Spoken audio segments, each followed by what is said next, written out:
سورہ زاریات کا پہلا رکوع ہم پچھلے ہفتے پڑھ چکے ہیں۔ آج ارادہ یہ ہے کہ بقیہ دونوں رکوع ہم پڑھ لیں، اور مجھے امید ہے کہ انشاءاللہ آج ایک نشست میں ہم ان دونوں رکوعوں کا مطالعہ مکمل کر لیں گے۔ مجھے حوصلہ اس سے ہوا ہے کہ کل ہی مسجد شادمان کالونی میں سورہ عنکبوت کے 3 رکوع ہم نے ایک نشست میں پڑھے، تو انشاءاللہ آج ویسے بھی اتفاقاً یہ ایک عجیب صورت ہوئی ہے کہ کل جو مضامین وہاں آئے تھے بہت سے وہی مضامین ہیں کہ جو آج اس دوسرے رکوع میں آئیں گے سورہ زاریات کے۔ اگرچہ مجھے اندازہ ہے کہ یہاں جو لوگ ہیں ان کی اکثریت کل کے اس درس میں موجود نہیں تھی، لہذا میں صرف اس پر محمول نہیں کروں گا کہ یہ چیزیں آپ حضرات کے سامنے آ چکی ہیں، تاہم یہ ہے کہ مجھے یقیناً اس میں ایک سہولت کا پہلو نظر آتا ہے۔ تو آئیے پہلے ہم تلاوت کریں۔ اعوذ باللہ من الشیطان الرجیم، بسم اللہ الرحمن الرحیم۔ هل اتاک حدیث ضیف ابراہیم المکرمین اذ دخلوا علیہ فقالوا سلاما قال سلام قوم منکرون فراغ الى اہلہ فجاء بعجل سمین فقربہ الیہم قال لا تاکلون فأوجس منهم خیفة قالوا لا تخف وبشروه بغلام علیم فأقبلت امرأته في صرة فصكت وجهها وقالت عجوز عقيم قالوا كذلك قال ربك إنه هو الحكيم العليم قال فما خطبكم أيها المرسلون قالوا إنا أرسلنا إلى قوم مجرمين لنرسل عليهم حجارة من طين مسومة عند ربك للمسرفين فأخرجنا من كان فيها من المؤمنين فما وجدنا فيها غير بيت من المسلمين وتركنا فيها آية للذين يخافون العذاب الأليم وفي موسى إذ أرسلناه إلى فرعون بسلطان مبين فتولى بركنه وقال ساحر أو مجنون فأخذناه وجنوده فنبذناهم في اليم وهو مليم وفي عاد إذ أرسلنا عليهم الريح العقيم ما تذر من شيء أتت عليه إلا جعلته كالرميم وفي ثمود إذ قال لهم تمتعوا حتى حين وفي ثمود إذ قيل لهم تمتعوا حتى حين فعتوا عن أمر ربهم فأخذتهم الصاعقة وهم ينظرون فما استطاعوا من قيام وما كانوا منتصرين وقوم نوح من قبل إنهم كانوا قوما فاسقين والسماء بنيناها بأيد وإنا لموسعون والأرض فرشناها فنعم الماهدون ومن كل شيء خلقنا زوجين لعلكم تذكرون ففروا إلى الله إني لكم منه نذير مبين ولا تجعلوا مع الله إلها آخر إني لكم منه نذير مبين كذلك ما أتى الذين من قبلهم من رسول إلا قالوا ساحر أو مجنون أتواصوا به بل هم قوم طاغون فتول عنهم فما أنت بملوم وذكر فإن الذكرى تنفع المؤمنين وما خلقت الجن والإنس إلا ليعبدون ما أريد منهم من رزق وما أريد أن يطعمون إن الله هو الرزاق ذو القوة المتين فإن للذين ظلموا ذنوبا مثل ذنوب أصحابهم فلا يستعجلون فويل للذين كفروا من يومهم الذي يوعدون صدق الله العظيم۔ اللہم اجرنا من خزی الدنیا وعذاب الآخرہ۔ رب اشرح لی صدری ویسر لی امری واحلل عقدۃ من لسانی یفقہوا قولی۔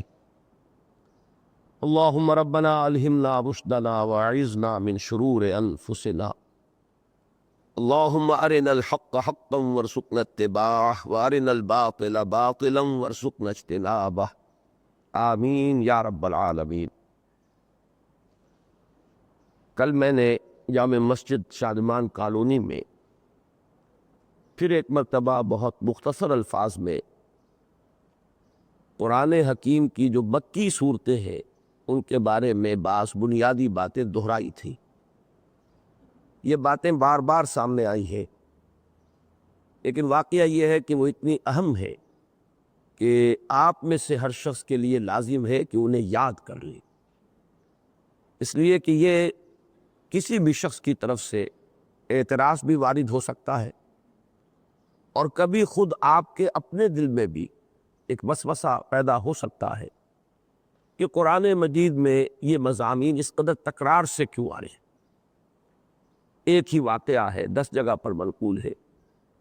اب یہ چیز جو قرآن مجید کے اسلوب سے متعلق ہے، اگر اس کے بارے میں ذہن صاف نہ ہو تو ہو سکتا ہے کہ ایک شخص اپنی زبان پر اس بات کو نہ لائے، لیکن اندر ہی اندر وہ خود اپنے ذہن کے اندر بہت سے وسوسوں کا شکار رہے۔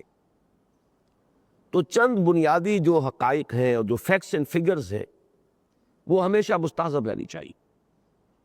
یہ بات بہت مرتبہ سامنے آ چکی ہے، 7 گروپ قرآن مجید کی صورتوں کے، 7 منزلیں علیحدہ ہیں، وہ منزلیں ہیں تلاوت کی منزلیں۔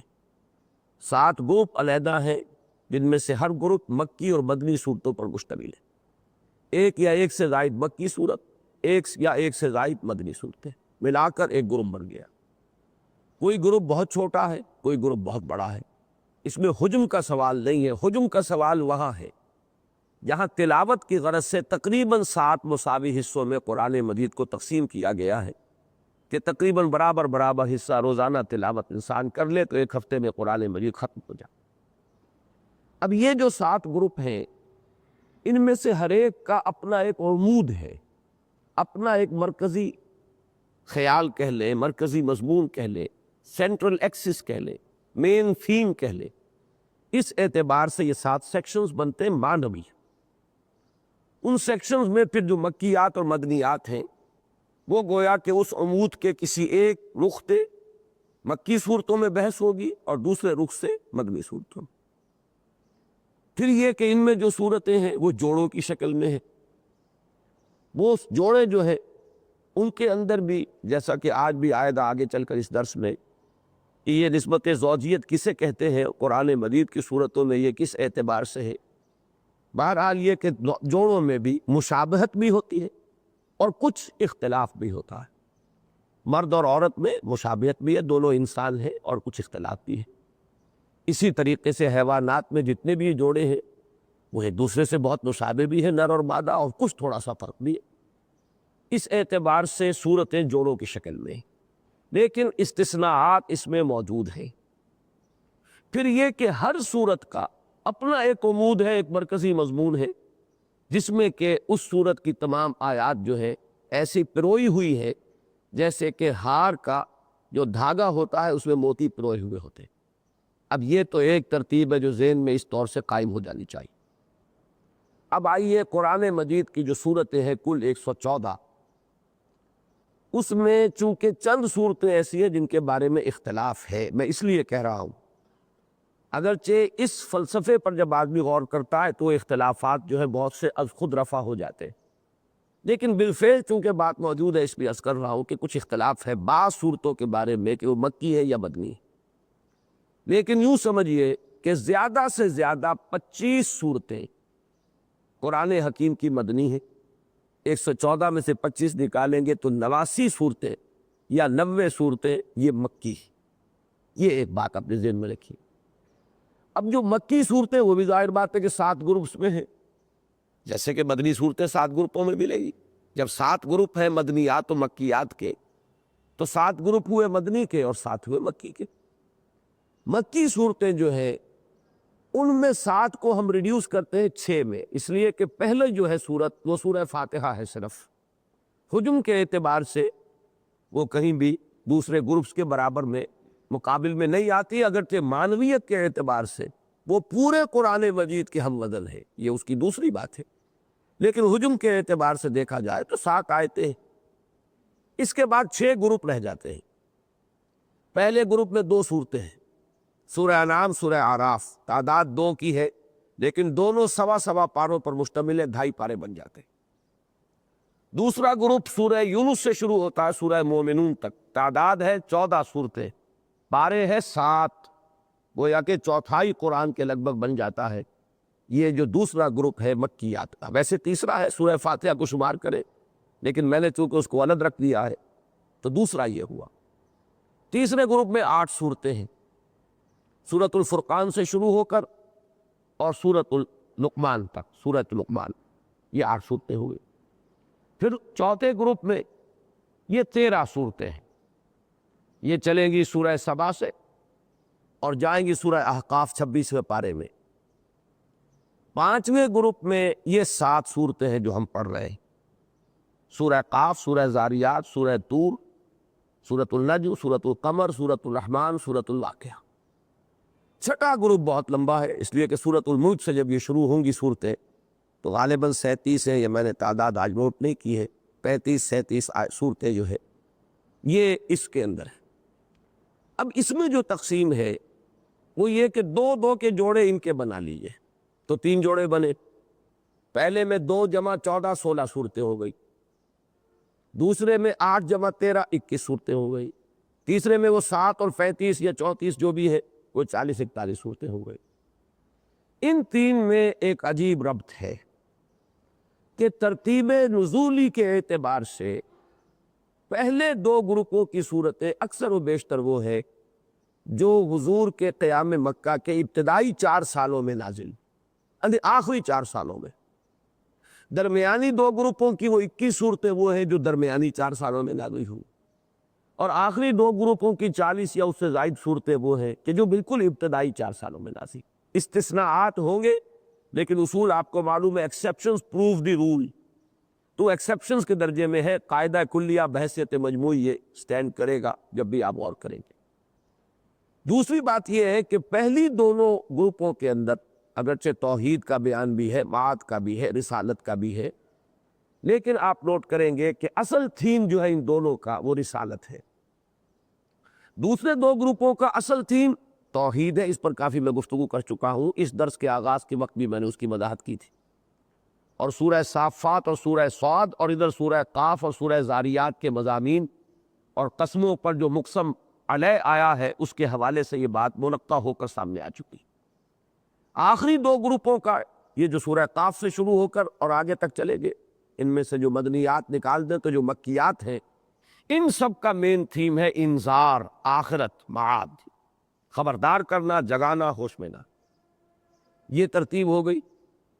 اب اس میں ایک بات جو کل رہ گئی تھی، آج میں چاہتا تھا کہ اس کا اضافہ کروں، کہ مکی صورتوں میں جہاں یہ ایمانیات ثلاثہ کا ذکر ہے اور بحث ہے، بڑی طویل بحث ہے، رد و قضا ہے، بحث و تمیز ہے، وہاں 2 مضمون اور ان میں آپ کو مشترک ملیں گے۔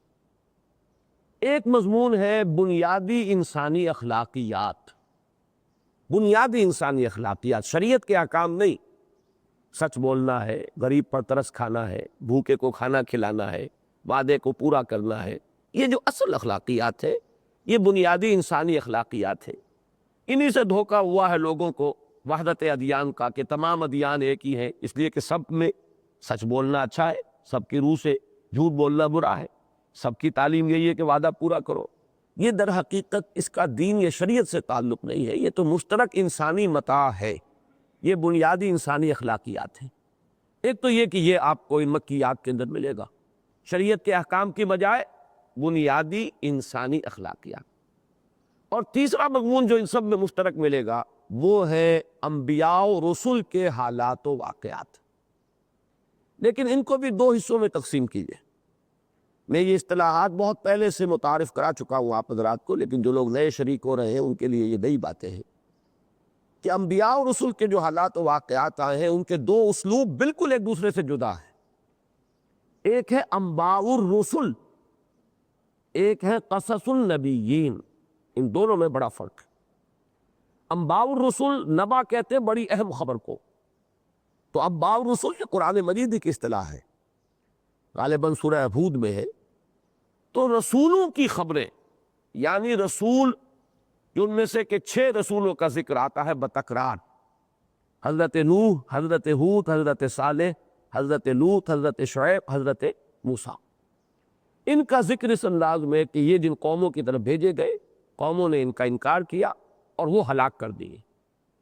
کہ یہ بہت بڑے بڑے اہم واقعات ہیں کہ جو تاریخ انسانی کے خاص طور پر اس علاقے میں رونما ہوئے کہ جو عرب کے اطراف و جوانب میں تھا۔ یہ سب جو ہے عرب کے پڑوسی ملک ہیں، عراق ہوا، شام ہوا، فلسطین ہوا، مصر ہوا، یہ نیچے یمن ہے، اور اس کے ساتھ یمن سے حضرموت کی طرف جائیے تو احقاف کا علاقہ ہے۔ یہ سب کیا ہے؟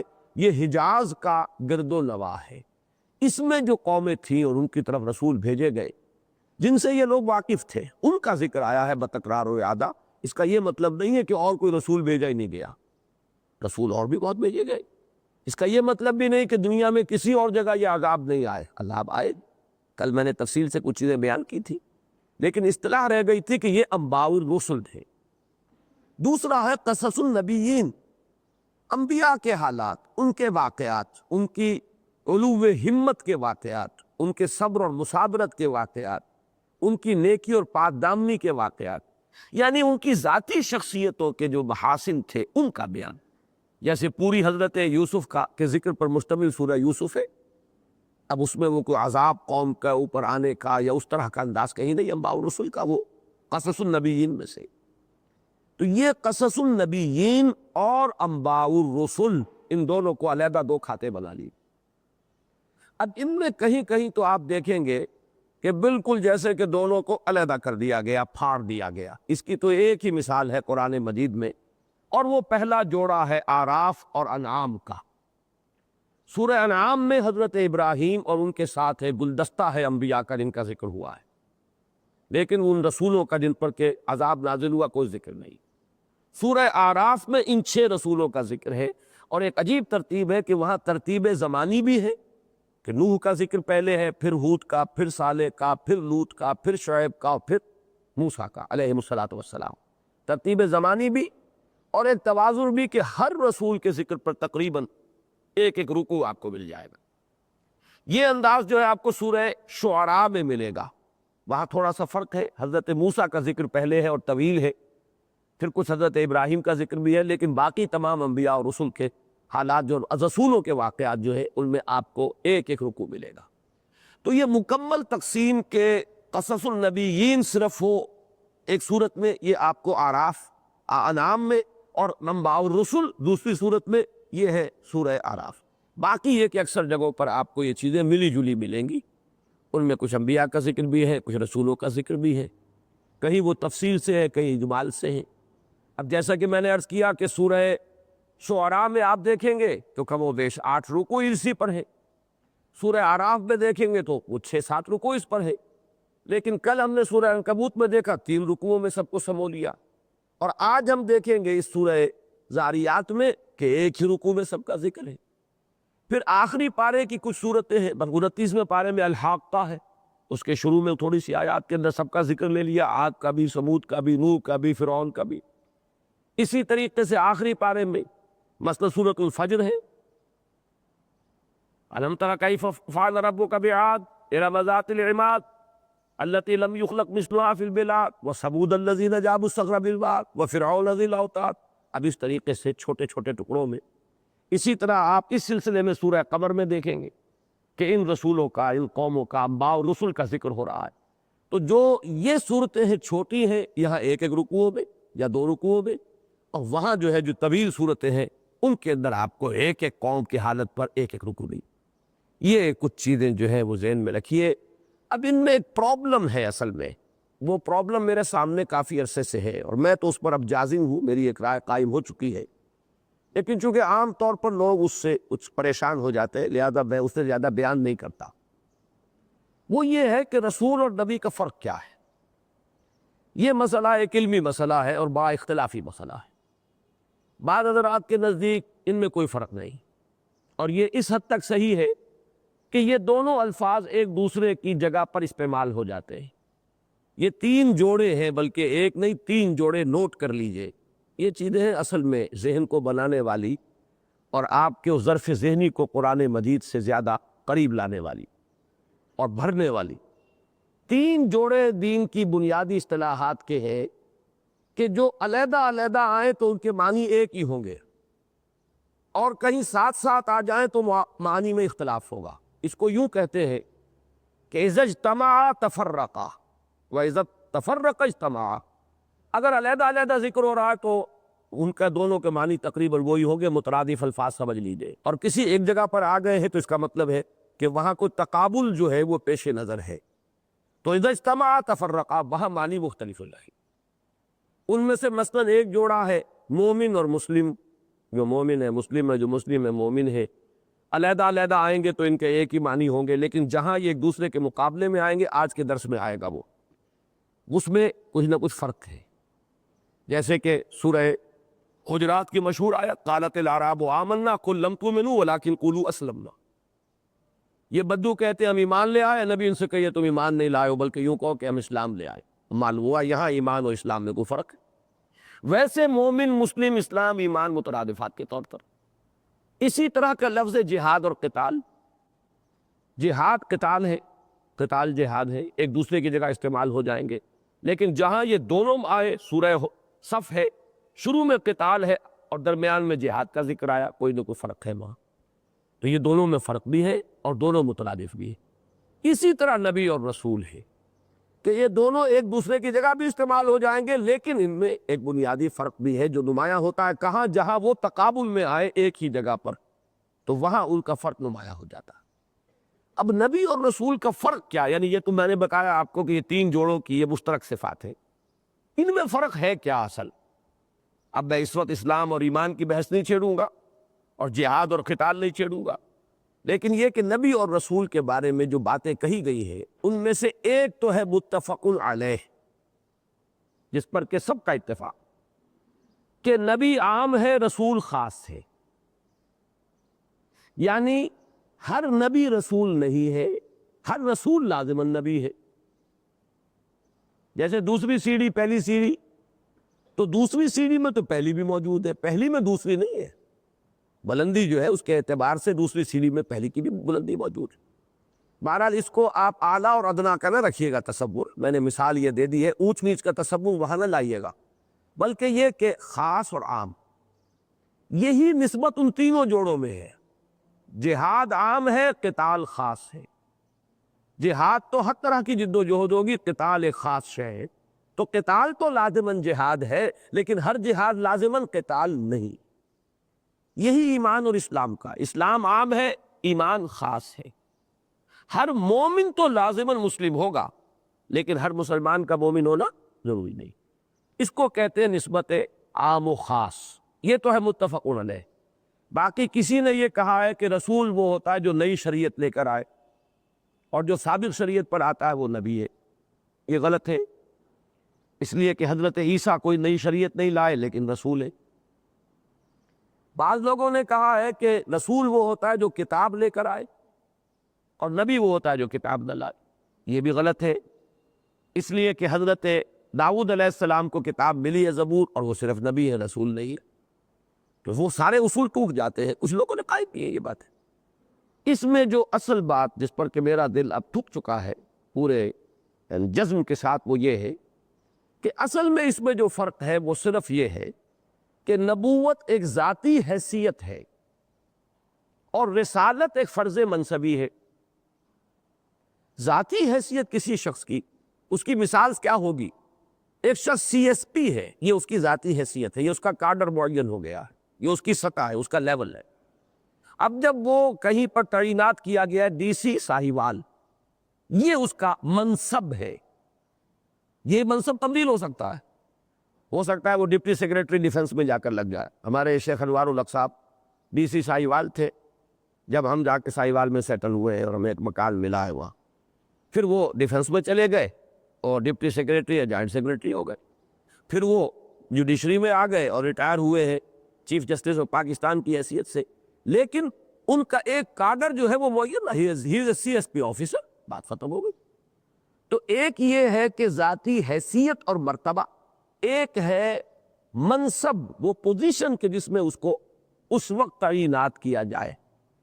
تو نبی تو در حقیقت ایک ذاتی حیثیت اور مرتبہ ہے نبوت کا۔ اب نبی نبی ہے جب اسے اپوائنٹمنٹ آرڈر ملتا ہے کہ اب وہاں جاؤ، وہ معین قوم ہوگی، معین شہر ہوگا، معین ملک ہوگا، معین جگہ ہوگی، اذهب الى فرعون، جاؤ الى مدین اخاهم شعیبا الى عاد اخاهم ہودا۔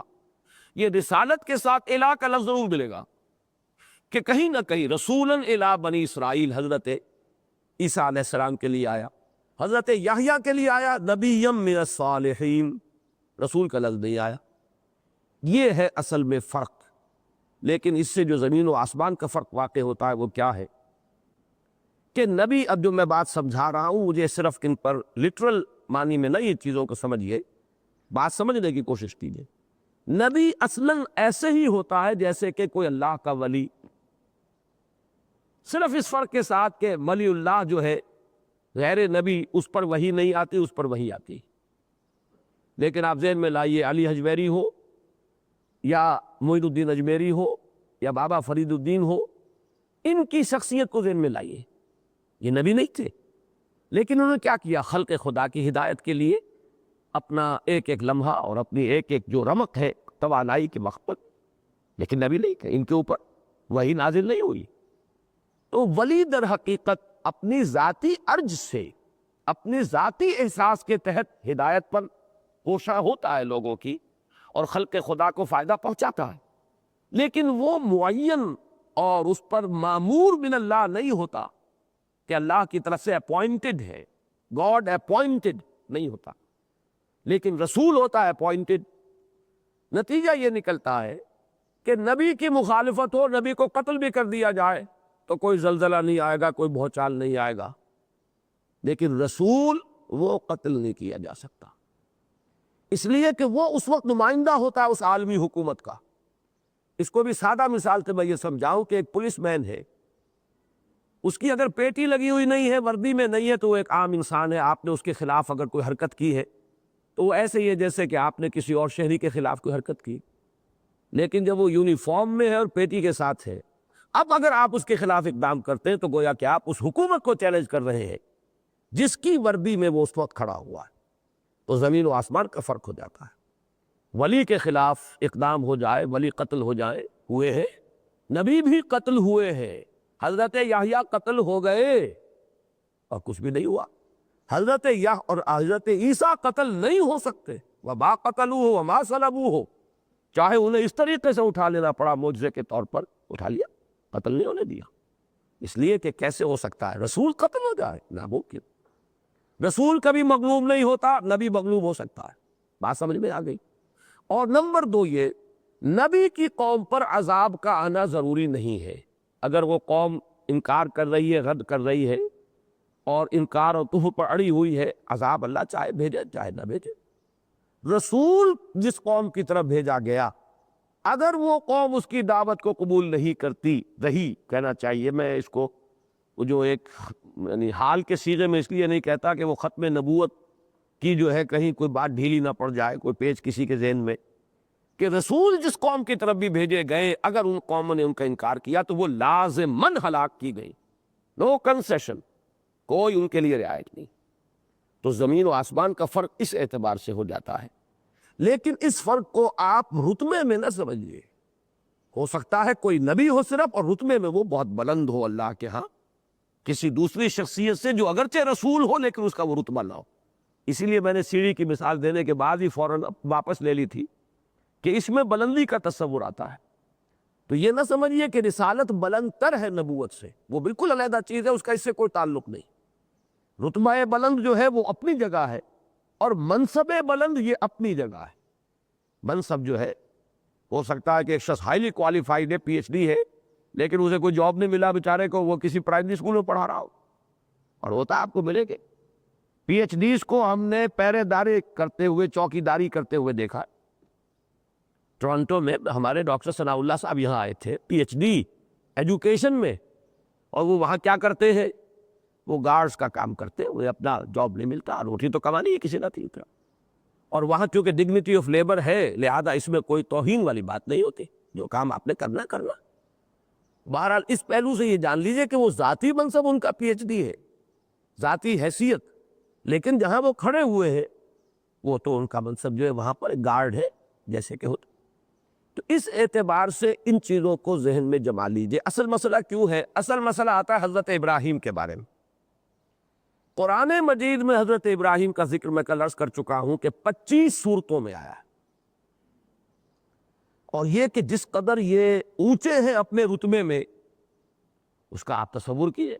خلیل اللہ ہے، ابو الانبیاء ہے، اور ابو الانبیاء خلیل اللہ امام الناس، انی جاعلک للناس اماما، یہ تینوں نسبتیں کتنی عظیم اور کتنی بلند ہیں جو جمع ہو گئی، لیکن پورے قرآن میں کسی جگہ ان کی قوم پر عذاب کے آنے کا ذکر نہیں۔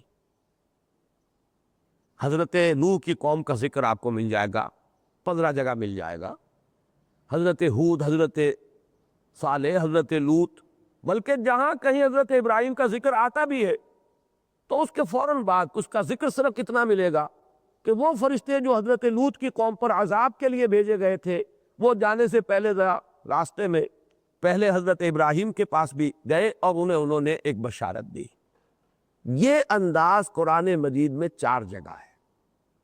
سورہ ہود میں یہ انداز ہے، سورہ ہجر میں یہ انداز ہے، یہ سورہ زاریات جو ہم پڑھ رہے ہیں اس میں یہ انداز ہے، سورہ عنکبوت جو ہم نے کل پڑھی تھی اس میں یہ انداز۔ تو اس سے جو نتیجہ میں اخذ کرتا ہوں وہ یہ ہے کہ ویسے تو جیسا میں نے عرض کیا رسول اور نبی یہ مترادف الفاظ ہیں، اس معنی میں تو حضرت ابراہیم نبی بھی ہے، رسول بھی ہے، لیکن حضرت ابراہیم کا تعلق در حقیقت ہے نبوت کے ساتھ۔ اور میرے نزدیک یہ میری ایک بات ہے، آپ مانیں نہ مانیں، میرے نزدیک تمام انبیاء اور رسول کی جماعت کو اگر آپ جمع کر لیں تو اس میں سید الانبیاء ہے ابراہیم، اور سید المرسلین ہے محمد الرسول اللہ صلی اللہ علیہ وسلم۔ رسالت اپنے نقطۂ عروج کو پہنچ گئی ہے حضور کی ذات میں، اس میں انقلاب بھی آ گیا، اس میں کامیابی بھی ہو گئی، پوری قوم کو کہاں سے کہاں پہنچا دیا۔ وہ رسالت جو ہے تا قیام قیامت ہے، معجزہ جو ہے وہ بھی باقی ہے۔ تو رسالت اپنے نقطۂ کمال اور عروج کو پہنچی ہے محمد الرسول اللہ کی ذات مبارک میں، نبوت اپنے مرتبہ کمال کو پہنچ گئی حضرت ابراہیم علیہ السلام کی ذات۔ لہذا حضرت ابراہیم کا ذکر جو ہے قرآن مجید میں وہ قصص الانبیاء کے انداز میں ملے گا، انباء الرسل کے انداز میں پورے قرآن مجید میں حضرت ابراہیم علیہ السلام کا صراحت کے ساتھ ذکر نہیں۔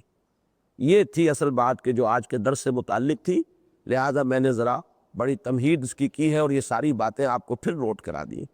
ان باتوں میں سے یہ جو آخری بات ہے یہ میری رائے ہے، آپ قبول کریں نہ کریں، رد کریں پھینک دیں، اس کا پورا آپ کو اختیار ہے، لیکن باقی باتیں جو ہے وہ آپ کے لیے بہت ضروری ہے کہ اس کا خاکہ جو ہے اپنے ذہن میں ہمیشہ بنا کر رکھا کریں، تاکہ آپ کو معلوم ہو کہ آپ ان مکی صورتوں کا اگر مطالعہ کر رہے ہیں کس جگہ ہے، کون سے گروپ میں، اس کا عمود کیا ہے۔ پھر یہ کہ مکیات کے بارے میں کل میں نے ایک بات اور عرض کی تھی کہ ہر مکی صورت جو ہے جو اس کا ذاتی عمود ہوتا ہے وہ مضمون بھی اس میں ہوگا، اور وہ گندھا ہوا ہوگا، تانے بانے کی طرح بنا ہوا ہوگا۔ جیسے کہ کل ہم نے سورہ عنکبوت کے بارے میں دیکھا کہ وہ ہے خاص دعوت اسلامی کا وہ مرحلہ جس میں پرسیکیوشن جو تھی، فزیکل پرسیکیوشن، وہ اپنے کلائمیکس کو پہنچ چکی تھی۔ تو جو مسائل پیدا ہوئے تھے اور جو اس طرح کی کیفیات تھی اس وقت جن سے کہ صحابہ کرام دو چار تھے، اس میں کیا ہدایات ان کے لیے ضروری ہیں، یہ اصل میں سورہ عنکبوت کا اپنا ذاتی ایکسس ہے، لہذا وہ مضامین جو ہیں آپ کو اس کے اندر ملے جلے ہوں۔ اب آئیے یہ ایک رکوع پہلا جو ہے اس میں اب ہمیں کچھ زیادہ مقصد کرنا نہیں ہوگا، اس میں حضرت ابراہیم کا ذکر پہلے ہو رہا ہے، ترتیب زمانی نہیں ہے، اس میں آپ دیکھیں گے وہی 6 جمع 1 حضرت ابراہیم کو لے لیجئے تو 7 رسولوں کا ذکر ہے، لیکن ترتیب جو ہے وہ زمانی نہیں ہے۔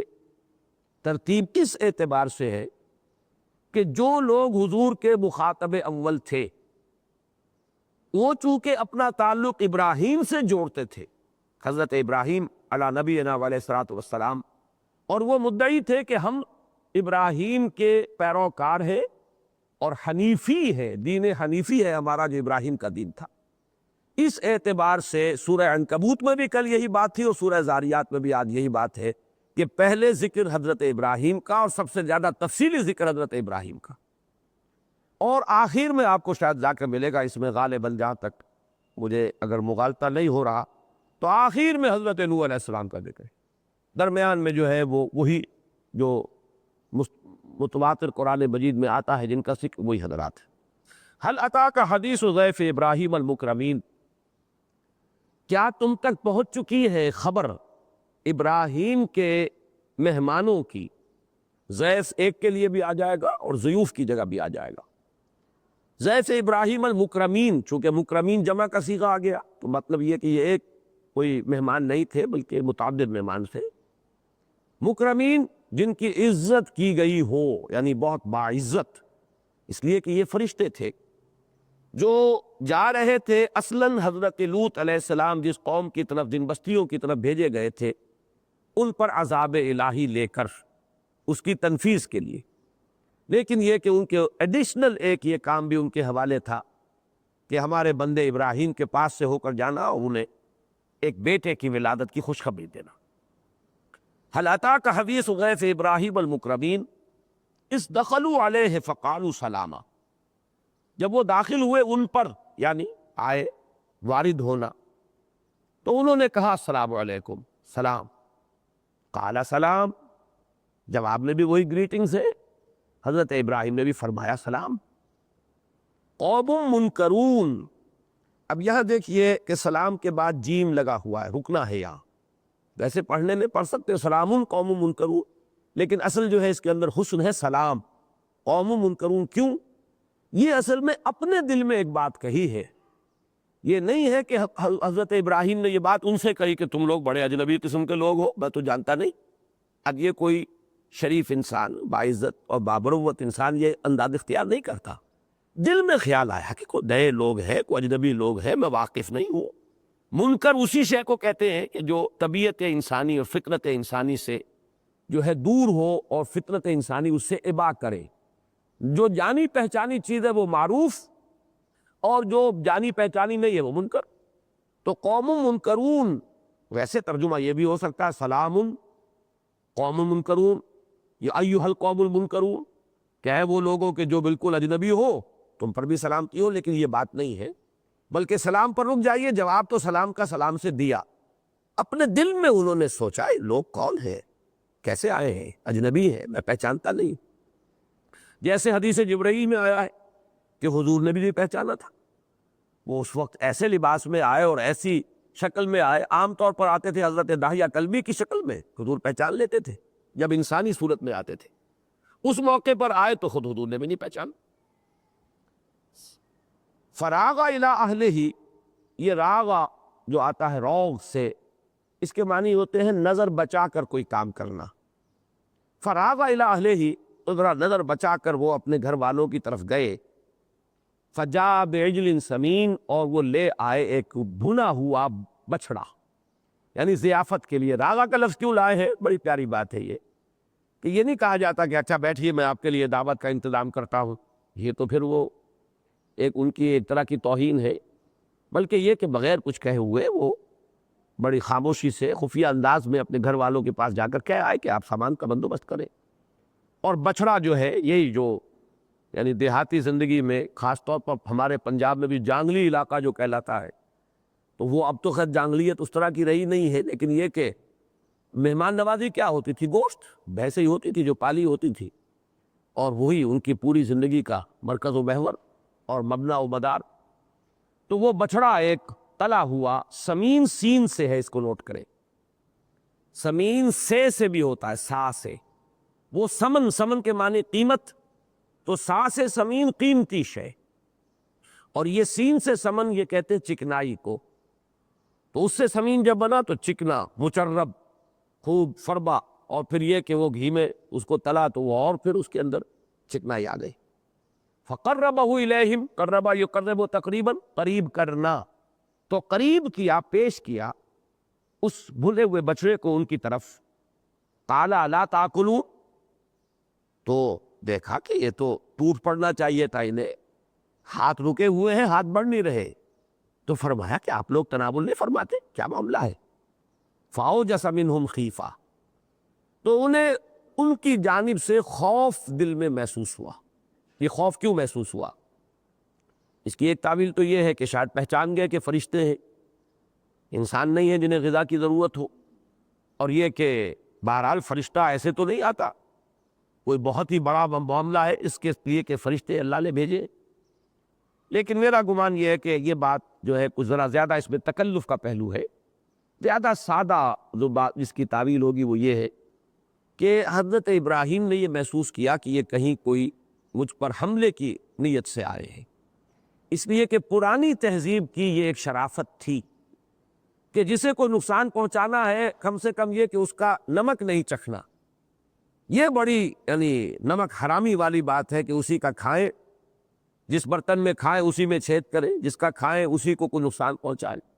تو دشمن جب آتے تھے تو وہ جس سے کے خلاف کوئی سے اقدام کرنا ہوتا تھا تو وہ ان کی کوئی چیز کھاتے نہیں تھے۔ یہ میرے نزدیک زیادہ فطری اور ایک بغیر کسی تکلف والی جو ہے وہ ایک تعبیر ہے۔ فاوجس منہم خیفہ قالوا لا تخف، انہوں نے مطمئن کیا کہ بالکل نہ گھبرائیے، وبشروہ بغلام علیم، اور انہوں نے بشارت دی انہیں ایک بیٹے کی جو بہت صاحب علم ہوگا۔ یہ بات نوٹ کر لیجئے کہ حضرت اسماعیل کا جب بھی قرآن میں ذکر آئے گا غلام حلیم آئے گا۔ حلم جو ہے حضرت اسماعیل کا وصف خاص حلم، حلیم الطبع، اور حضرت اسحاق کا جب بھی ذکر آئے گا علیم کا لفظ آئے گا، صاحب علم۔ تو یہ ہے تو صرف ایک ڈنڈے کا فرق ہے حکیم اور علیم میں، نہیں، حکیم اور علیم میں کافی فرق ہے اور عین کا بھی ہے۔ بہرحال یہ ایک خاص چیز ہے کہ حضرت اسماعیل کا معاملہ یہ کہ گردن بھی نیچے رکھ دی ہے اللہ کے حکم کے آگے، تو اس پہلو سے ان کا وصف خاص جو ہے وہ ہے حلم، حلیم الطبع، اور حضرت اسحاق کے لیے علیم۔ فَأَقْبَلَتِ امْرَأَتُهُ فِي صَرَّةٍ فَسَكَّتْ وَجْهَهَا وَقَالَتْ عَجُوزٌ عَقِيمٌ، تو آگے بڑھی ان کی بیوی، ان کی اہلیہ حضرت سارہ، کہیں قریبی تھی، انہوں نے سن لیا یہ کیا بات کہہ دی انہوں نے۔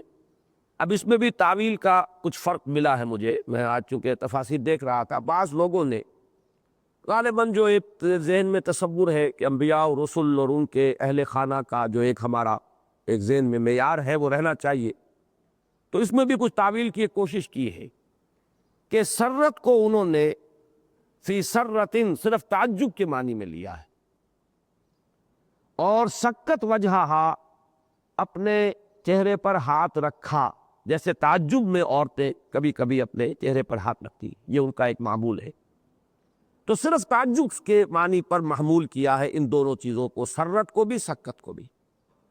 لیکن اکثر و بیشتر اور خاص طور پر عربی جو تفاسیر ہے اس میں رنگ بالکل مختلف ہے، وہ یہ ہے کہ سرت ہے جیسے کوئی چیخا، چلایا، یا بہت سادہ الفاظ جیسے کوئی بڑبڑایا، تو فَأَقْبَلَتِ امْرَأَتُهُ فِي سَرَّةٍ، بڑبڑاتی ہوئی یا کچھ بولتی ہوئی آئی حضرت سارہ، کیا کہہ رہے ہو، کیا خوشخبری دے رہے ہو میرے اس بڈھے پھوس شوہر کو، یہ آپ کو یہ الفاظ مل جائیں گے، ھذا بالی شیخا، یہ میرا شوہر جو ہے بالکل بڈھا ہے، 100 برس کی عمر ہو چکی ہے، اور میں عجوز عقیم، یہ الفاظ یہاں بھی آ رہے ہیں اور اس سے میں تقابل بھی کرواؤں گا۔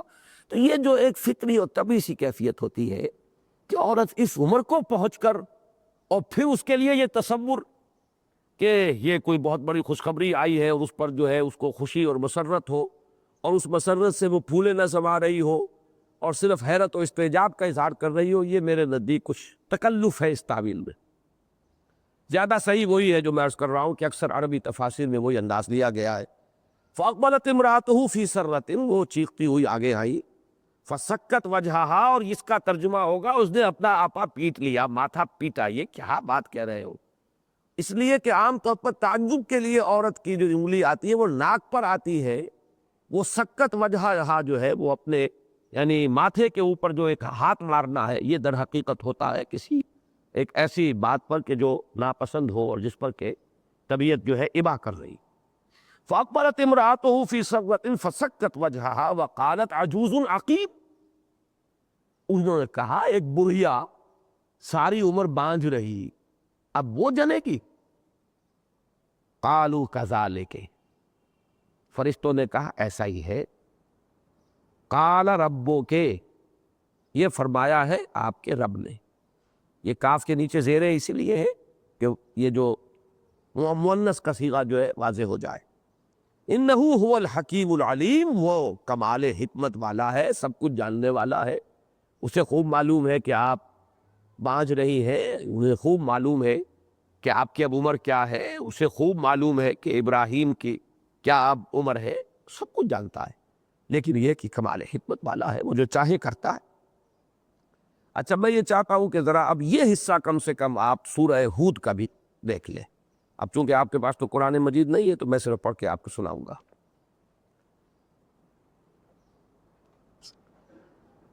وَلَقَدْ جَاءَتْ رُسُلُنَا إِبْرَاهِيمَ بِالْبُشْرَىٰ، اور آئے تھے ہمارے فرستاد ابراہیم کے پاس بشارت لے کر۔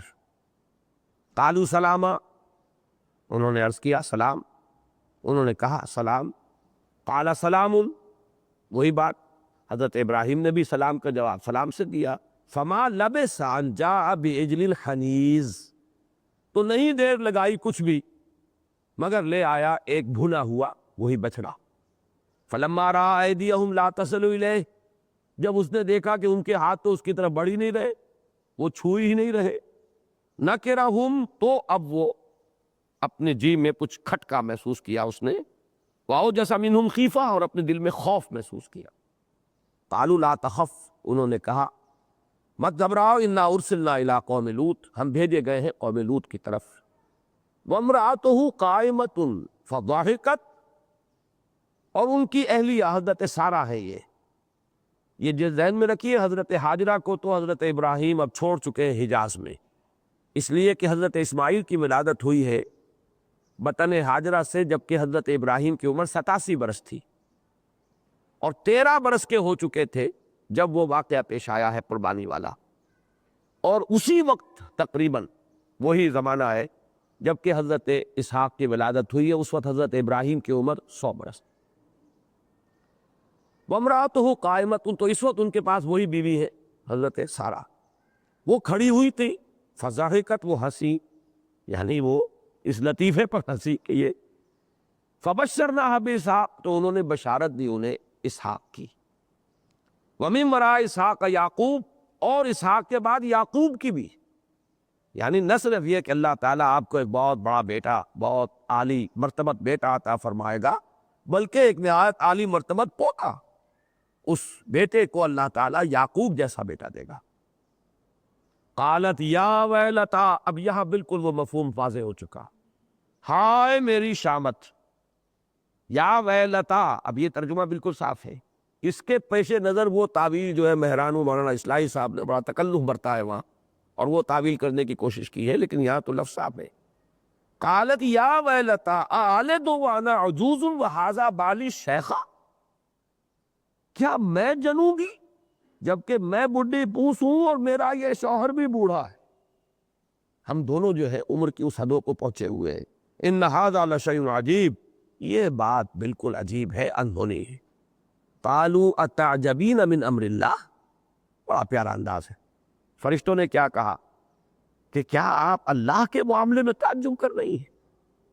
اتعجبین من امر اللہ، کیا اللہ بھی انہی قواعد و ضوابط کا پابند ہے؟ اس کی قدرت جو ہے وہ بھی انہی طبعی قوانین کے ہاتھوں مجبور ہے۔ اتعجبین من امر اللہ رحمت اللہ وبرکاتہ علیکم اہل البیت، اے نبی کے گھر والو، یہ اہل البیت کا لفظ بہت اہم ہے یہاں، اس لیے کہ ظاہر بات ہے یہ لفظ کس پر اطلاق ہو رہا ہے؟ حضور کی بیٹی پر جو، اور حضرت حسن حسین پر جو لے آئے ہیں، اور حضرت علی پر، یہ خام خواہ کا الہاد ہے قرآن مجید میں ٹیڑھ پیدا کرنا۔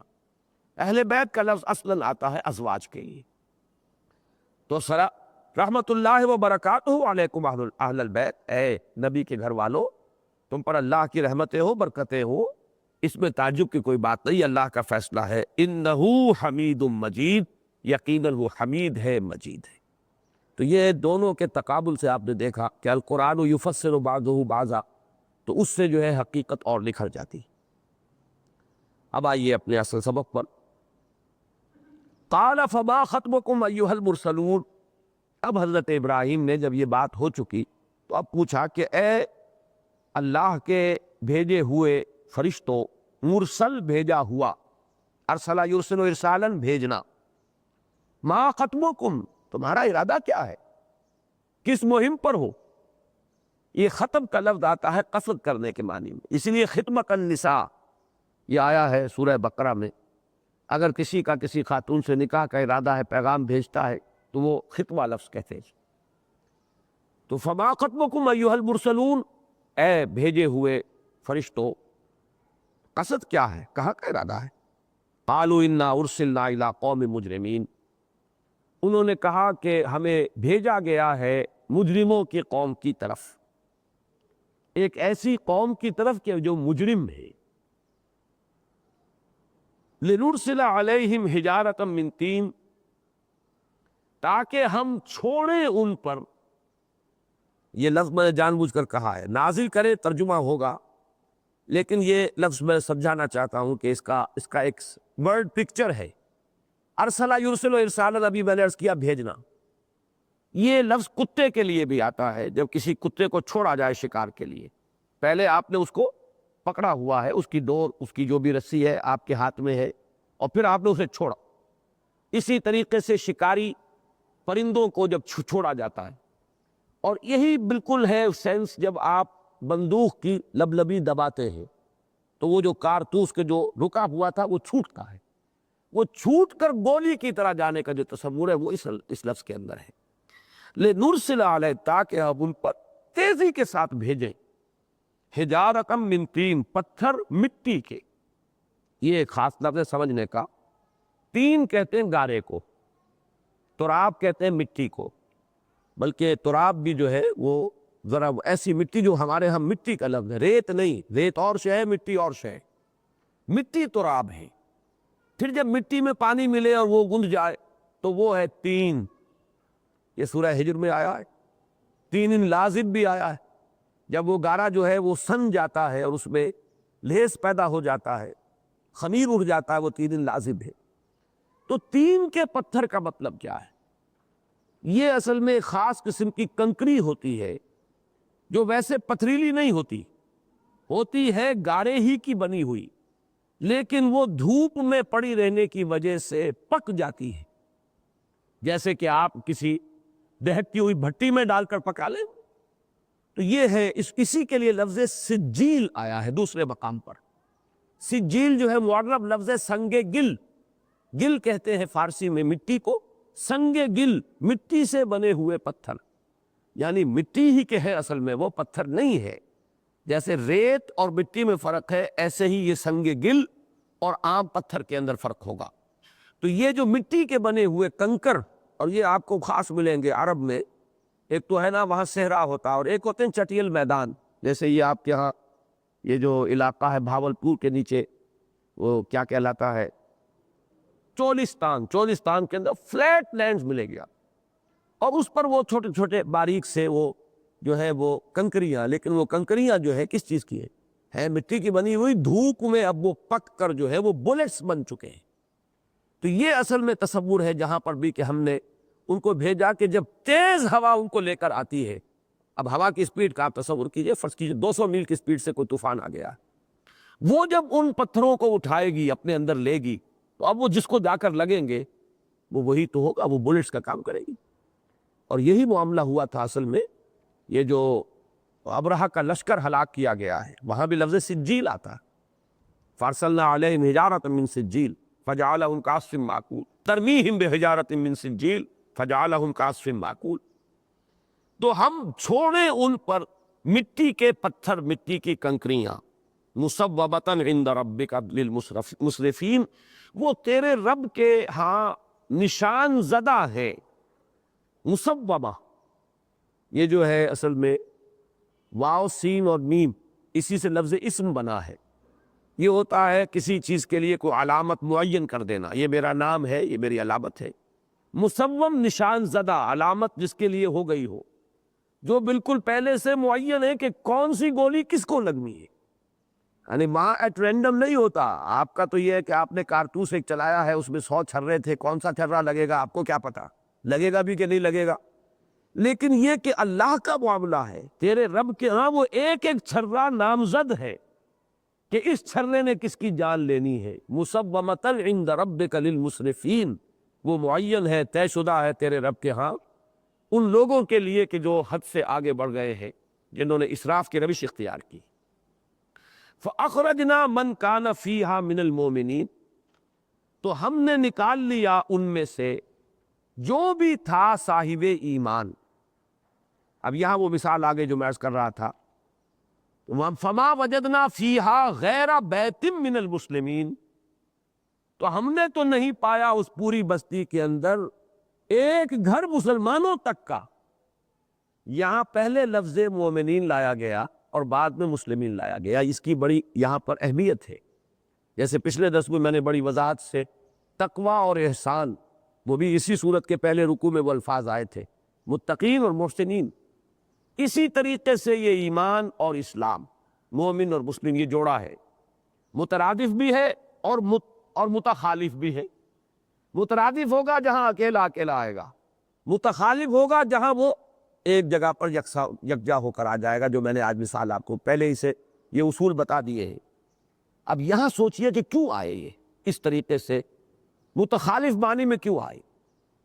کہ اصلاً جو کسی کا نجات پا جانا ہے اس کا دار و مدار ایمان پر ہے، اسلام پر نہیں ہے. اسلام عام ہے، ایمان خاص ہے. مسلمان قانونی لیول کی شے ہے اور ایمان حقیقت کی شے ہے. مسلمان منافق بھی ہو سکتا ہے، جبکہ مومن وہ تو مومن ہی ہوگا، وہ منافق تھوڑا ہی ہوگا، وہ یکسو ہوتا ہے. تو نجات کا دار و مدار آخرت میں بھی ایمان پر ہے. اور جب یہ عذاب استیصال یا عذاب ہلاکت آتا تھا قوموں پر، تو اس میں بھی بچنا جو ہے شرط جو تھی اس کے لیے ایمان تھی، اسلام نہیں.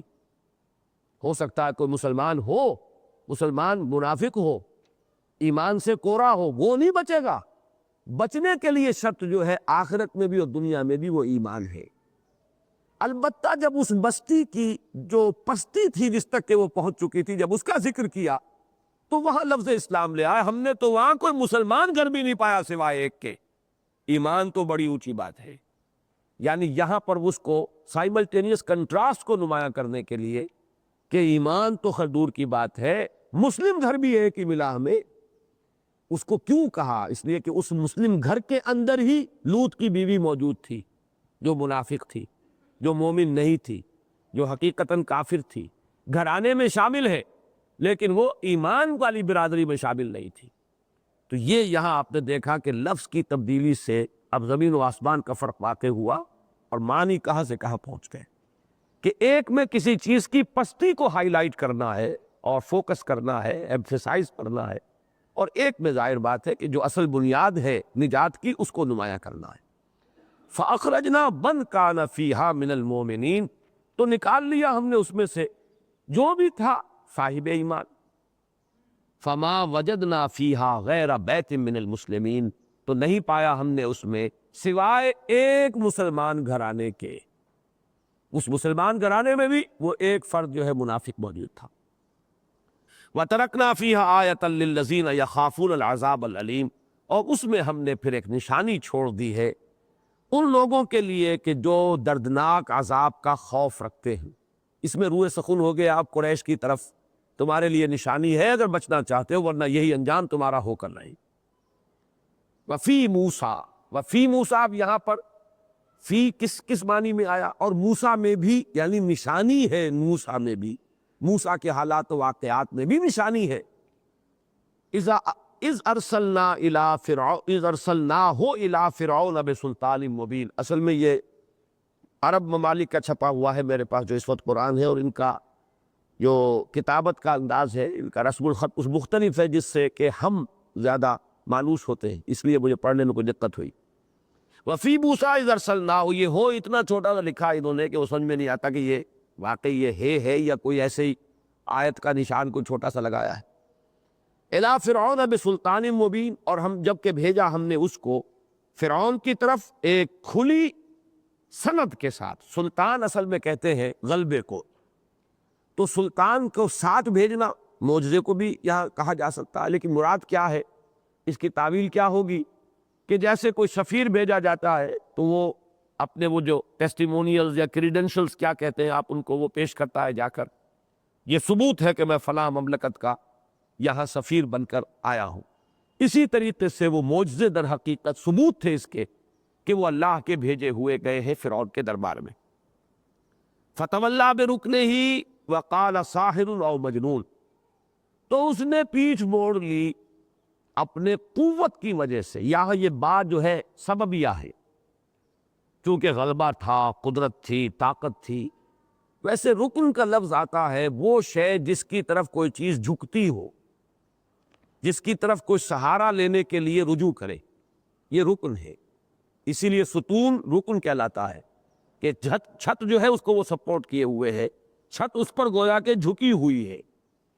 اسی طریقے سے ارکان اسلام ہے، رکن کہ اسلام کے یہ ستون ہے کہ جن پر اسلام کی عمارت ریسٹ کرتی ہے، کھڑی ہوئی. تو اس کو اور بھی مفہوم لیے گئے، لیکن یہ کہ یہاں میرے نزدیک جو تعویل ہے صحیح، کہ وہ جو اس کی قوت تھی جس کے بل پر اس کا تخت خدائی قائم تھا، حکومت کا اس کا لاؤ لشکر، تو بات سبب یہ ہے کہ اس کے سبب سے اس نے اعراض کیا. وَقَالَ سَاحِرٌ أَوْ مَجْنُونٌ، اور کہا بڑی شان استغنا سے اور بڑی بے پرواہی کے انداز میں حضرت موسیٰ کے بارے میں، یا ساحر ہے یا مجنون ہے، یا پاگل ہے، خبتی ہے، یا یہ کہ ساحر ہے. اب یہ دو باتیں خاص طور پر نوٹ کیجئے. معجزوں کے اعتبار سے تو انہیں کہا ساحر، یہ شعبدہ دکھا رہا ہے، اور جو خبر وہ لے کر آئے تھے کہ ہلاک کیے جاؤ گے، برباد ہو جاؤ گے، تو اس کے اعتبار سے کہا خبتی ہے، دماغ خراب ہو گیا ہے. میری مملکت، میرا لاؤ لشکر، میرا سارا ساز و سامان، میرا یہ سارا جو اریگیشن کا نظام میں نے بنایا ہوا ہے، کتنی میری فوجیں ہیں، یہ میں ہلاک ہو جاؤں گا؟ معلوم ہوتا دماغ خراب ہو گئی. تو ساحر او مجنون. دوسرے یہ کہ ان الفاظ میں در حقیقت روح سخن ہے مکے والوں کی طرف. یہی دو الفاظ وہ حضور کے لیے استعمال کر رہے تھے کہ جادوگر ہے یا یہ ہے کہ شاید خلل دماغی کا عارضہ ہو گیا ہے. فَأَخَذْنَاهُ وَجُنُودَهُ، تو پکڑا ہم نے اسے اور اس کے لشکروں کو. فَنَبَذْنَاهُمْ فِي الْيَمِّ، اور دے مارا، پٹخ دیا ان کو ہم نے سمندر میں. وَهُوَ مُلِيمٌ، اور وہ تھا بہت ہی ملامت زدہ. ملیم اصل میں مفعول نہیں ہے بلکہ اس میں فاعل ہے. یہ ذرا لفظ مشکل ہے، پتہ نہیں آپ نے کبھی غور کیا یا نہیں، میں بڑا چکرایا ہوں آج اس پر، کہ یہ باب افعال سے ہے. جیسے قامہ یقوم سے قائم بنے گا، اس میں فاعل اقامہ یقیم سے مقیم بنے گا. تو یہ در حقیقت ملامت دینا، اس سے یہ اب اس میں فاعل ہے، یعنی اس نے ایسے کام کیے جس کی بنا پر کہ وہ ملامت کا مستحق بنا. اس نے خود اپنے لیے وہ ملامت جو ہے وہ حاصل کی. فَهُوَ مُلِيمٌ. وَفِي عَادٍ نَزَلَ صَلَّى عَلَيْهِمُ الرِّيحَ الْعَقِيمُ، اور ایسے ہی ایک نشانی ہے قوم عاد میں، جبکہ ہم نے ارسلنا، چھوڑی ان پر وہ ہوا، بڑی تیز ہوا جس کا نقشہ کھینچا گیا ہے. ریح صرصر عاتیہ سخرها علیہم 7 لیال و8 ایام حسوما فتری القوم فیہا صرعا کانہم اعجاز نخل خاویہ. اور اعجاز نخل منقعر آئے گا سورہ قمر میں آگے چل کر. تو ایسی تیز ہوا جس نے کہ درختوں کو اکھاڑ پھینکا، لوگوں کو پٹخ دیا، ہر چیز کو چورا چورا کر دیا. وفی عاد نزل صلی اللہ علیہ الریح العقیم. عقیم عورت جو بانجھ ہے، عورت کا اصل ثمر اولاد ہے، بے ثمر عورت بانجھ عورت.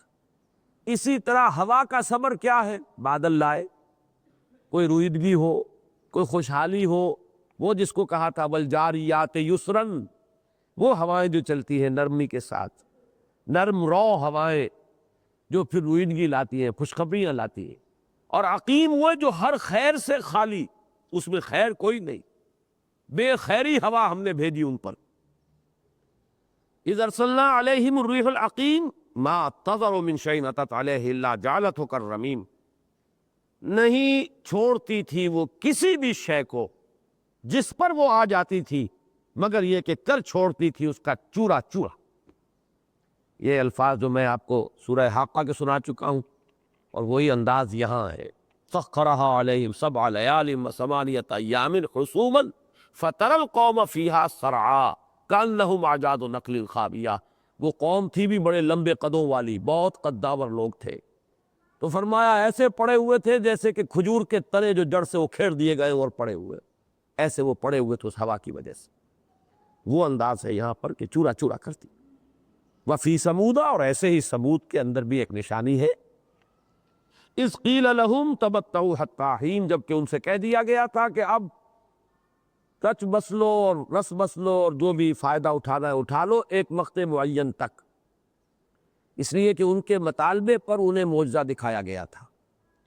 انہوں نے خود یہ مطالبہ کیا تھا کہ اے صالح، ہم تم پر ایمان لے آئیں گے، اس چٹان میں سے ہماری نگاہوں کے سامنے ایک گابھن اونٹنی برآمد کر کے دکھاؤ۔ یہ معاملہ اس قوم کے ساتھ اللہ تعالیٰ نے خاص کیا تھا کہ جو نشانی انہوں نے مانگی وہی دی۔ وہ ان کی نگاہوں کے سامنے چٹان شک ہوئی اور اس میں سے گابھن اونٹنی برآمد ہوئی۔ یہ اصل میں وہ حضرت صالح کی اونٹنی، یہ آپ کو بچوں کی کہانیوں میں بھی مل جائے گی۔ اب اس کے بعد ان سے کہہ دیا گیا تھا کہ اب 3 دن کی مہلت ہے، نہیں بلکہ یہ کہا گیا کہ اس کو کوئی گدن نہ پہنچاؤ، ایک دن یہ پانی پیے گی تمہارے گھاٹ سے اور وہ پورا پانی پی جاتی۔ وہ اللہ کی اونٹنی ہے، وہ تو ناقۃ اللہ کہا گیا اس کو، لہٰذا وہ کتنا پانی پیتی تھی، تو وہ بیچارے تنگ آ گئے کہ یہ کیا مصیبت ہے، ہمارے جانوروں کے لیے پانی نہیں رہا۔ تو کچھ دن تو صبر کیا، پھر انہوں نے اس کو ہلاک کر دیا، کوچے کاٹ ڈالی۔ حضرت صالح نے یہ کہہ دیا تھا اب یہ آخری نشانی ہے تمہارے لیے، اگر اسے تم نے کوئی گدن پہنچایا تو عذاب آ جائے گا۔ انہوں نے، ان میں جو زیادہ شریر لوگ تھے، انہوں نے سازش کی اور اس اونٹنی کو ہلاک کر دیا۔ اب حضرت صالح نے کہہ دیا تھا الٹیمیٹم، اب 3 دن کی مہلت ہے، جو کھانا پینا ہے کھا پی لو، جو فائدہ اٹھانا اٹھا لو، اس کے بعد عذاب آ جائے۔ وہ 3 دن کے بعد وہ عذاب آیا۔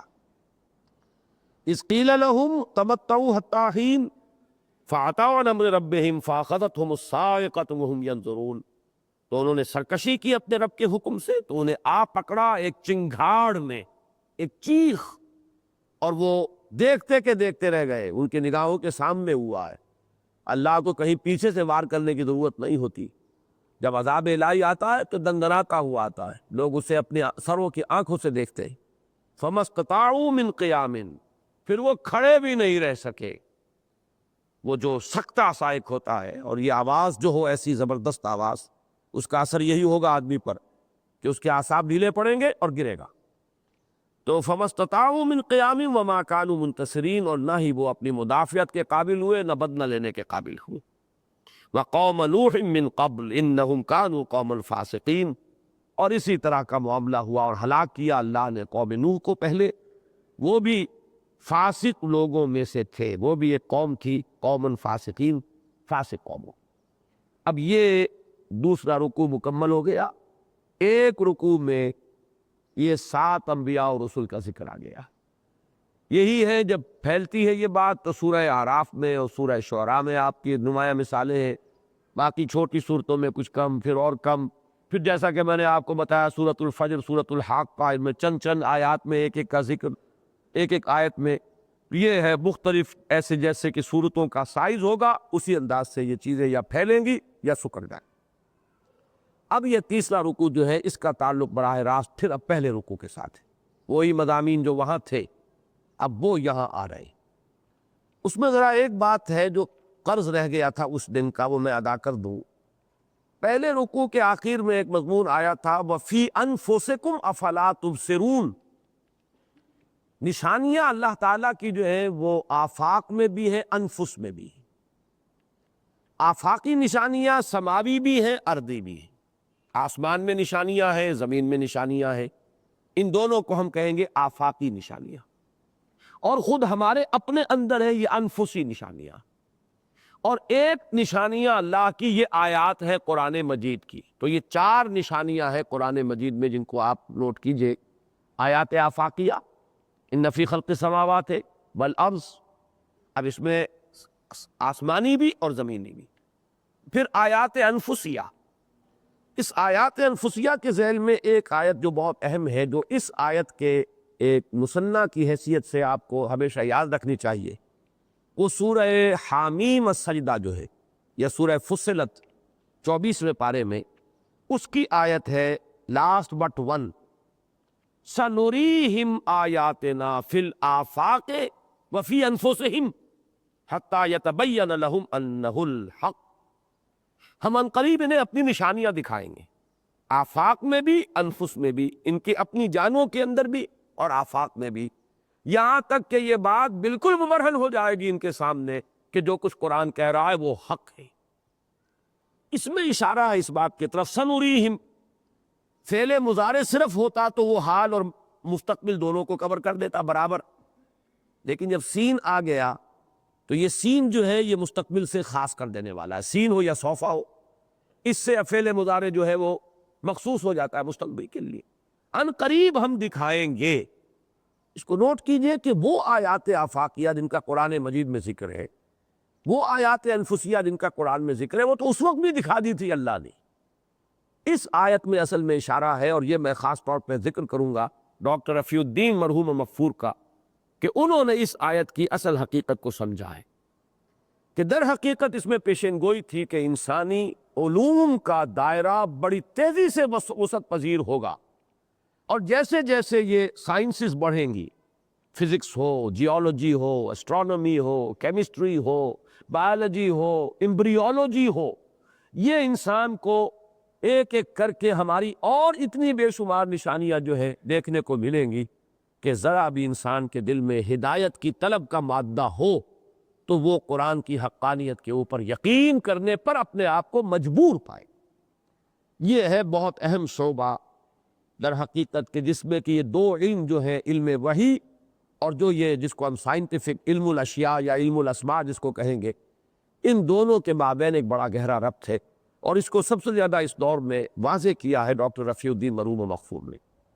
انہوں نے جب یہ کہا کہ یہ کائنات اللہ کا عمل ہے، فعل ہے، اور قرآن اللہ کا کلام ہے، ان دونوں کے مابین کوئی بود، کوئی تناقض یا تضاد تو بہت دور کی بات ہے، کوئی بود بھی نہیں ہو سکتا۔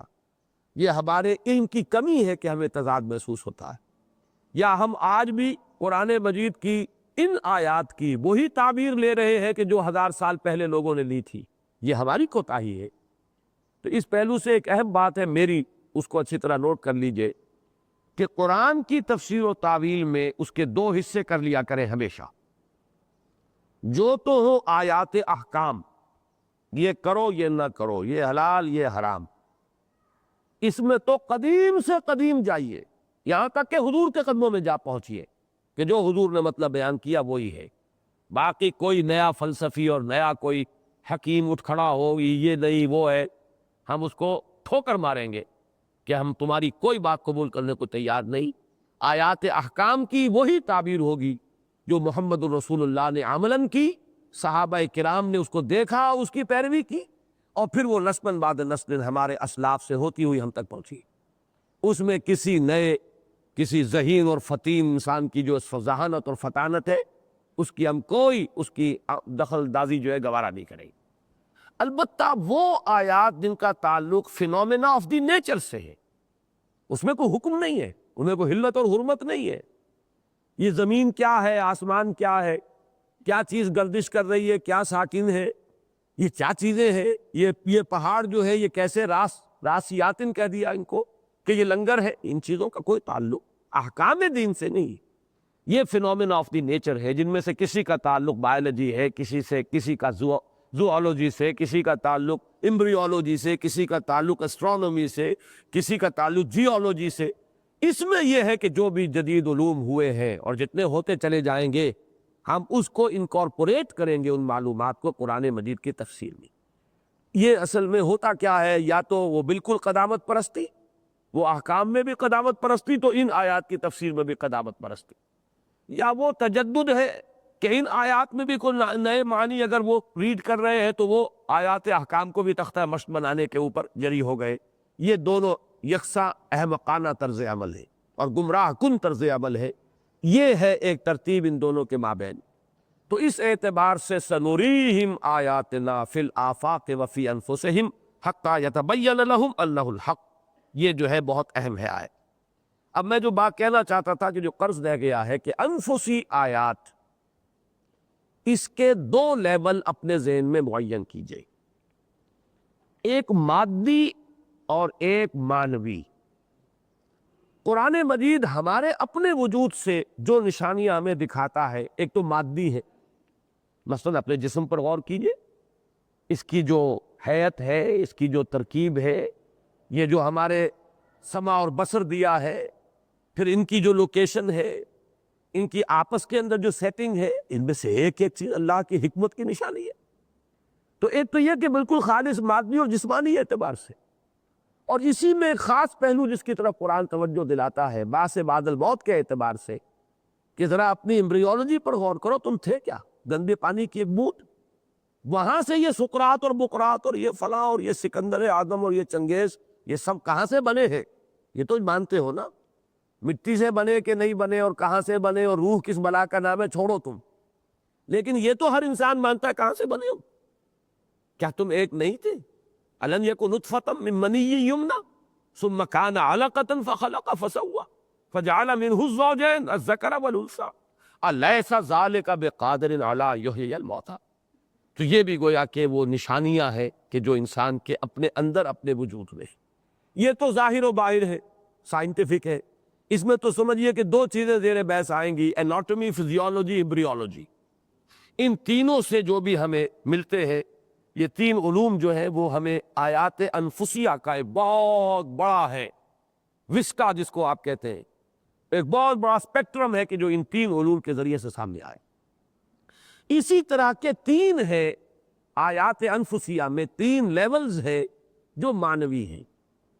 ان میں سے پہلا لیول کیا ہے کہ انسان کو اپنے اندر ایک حقیقت کا ادراک ہوتا ہے، ضمیر جسے ہم کہتے ہیں، کانشنس۔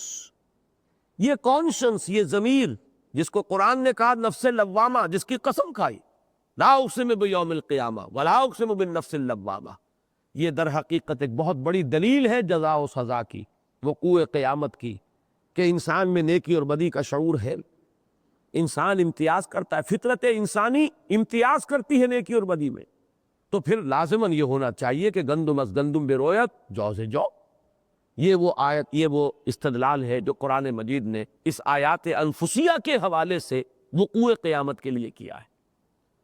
دوسرا ایک قلبی لیول پر ہے، یہ وہ چیز ہے جسے ڈاکٹر رفیع الدین مرحوم مغفور نے اس دور میں بہت وضاحت سے بیان کیا ہے۔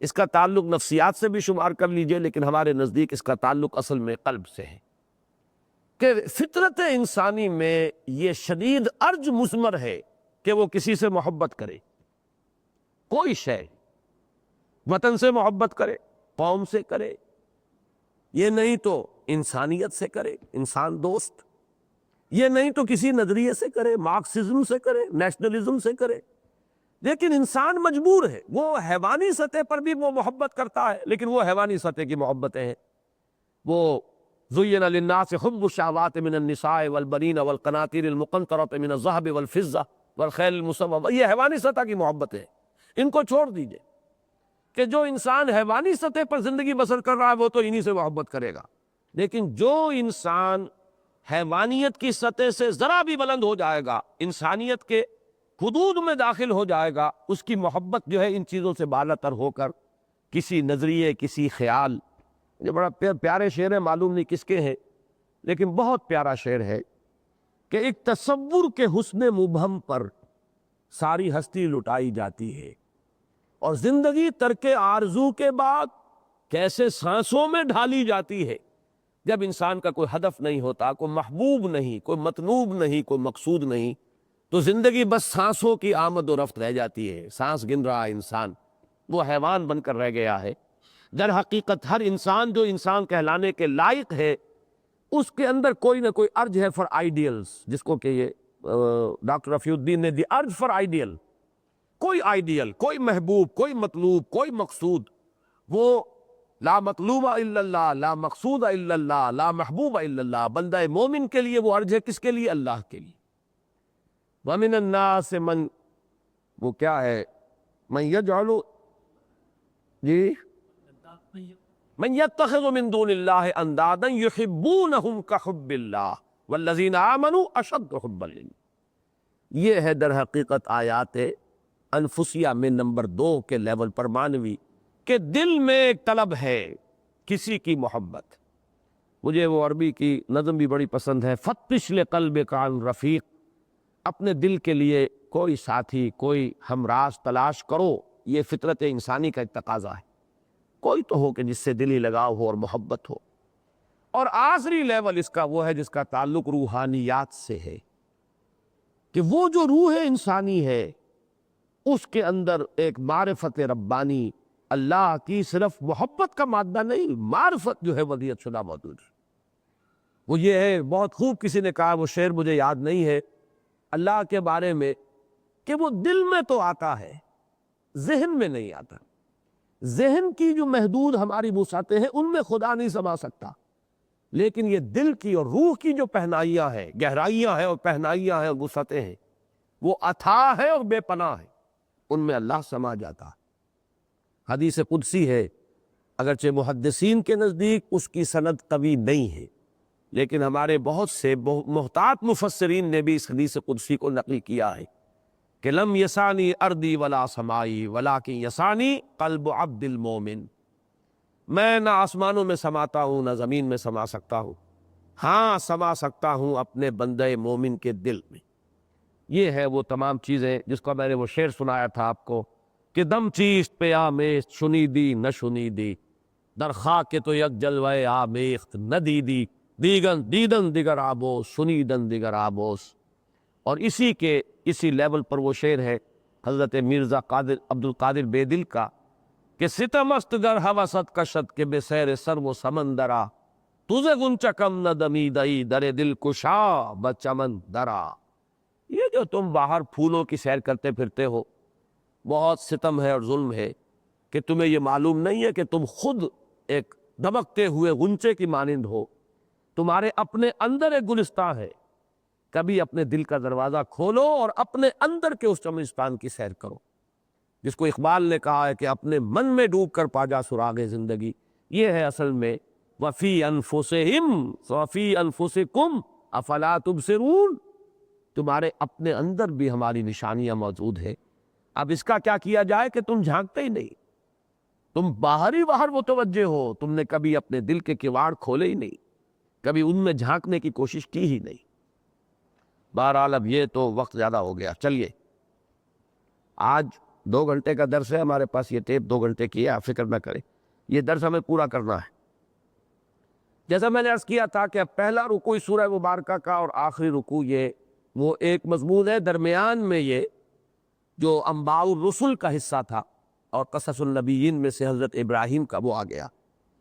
وَالسَّمَاءَ بَنَيْنَاهَا بِأَيْدٍ وَإِنَّا لَمُوسِعُونَ، اصل میں جوڑیے اس کے ساتھ، تو وہاں کیا آیا تھا کہ آسمان میں بھی نشانیاں ہیں اور زمین میں بھی ہیں۔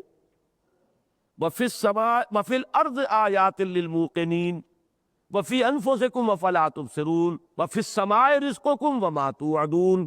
یہ تھا نا پہلے رکوع میں۔ اب یہاں شروع کیا کیا، یہ آسمان بھی ہم نے بنایا، وَالسَّمَاءَ بَنَيْنَاهَا، اور یہ آسمان اس کو ہم نے بنایا، بِأَيْدٍ، بے ایدن کا لفظ ترجمہ ہوگا ہاتھ سے بنایا، مراد کیا ہے، پوری قوت سے بنایا، ہمیں اس کی قدرت تھی۔ یہ لق و دق اور یہ نا پیدا کنار جس کا کہ آج تک بھی ہمیں کچھ معلوم نہیں کہ کہاں آغاز ہے کہاں اختتام ہے، کس نے بنایا۔ وَالسَّمَاءَ بَنَيْنَاهَا، اور بنا کہتے ہیں تعمیر کرنے کو، بنا عمارت، تو یہ ہم نے بنایا ہے، تعمیر کیا ہے، بے ایدن قوت کے ساتھ، قدرت کے ساتھ، وَإِنَّا لَمُوسِعُونَ، اور یقیناً ہمیں اس کی وسعت حاصل ہے۔ یعنی در حقیقت اللہ کی وسعت قدرت ہی کی طرف اشارہ کرنے کے لیے یہ آسمان کی طرف توجہ دلائی گئی۔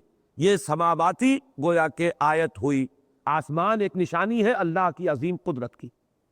اس میں در حقیقت کس بات کی نفی کی جا رہی ہے؟ ان کے اس خیال کی کہ کیسے پیدا کر دیے جائیں گے دوبارہ۔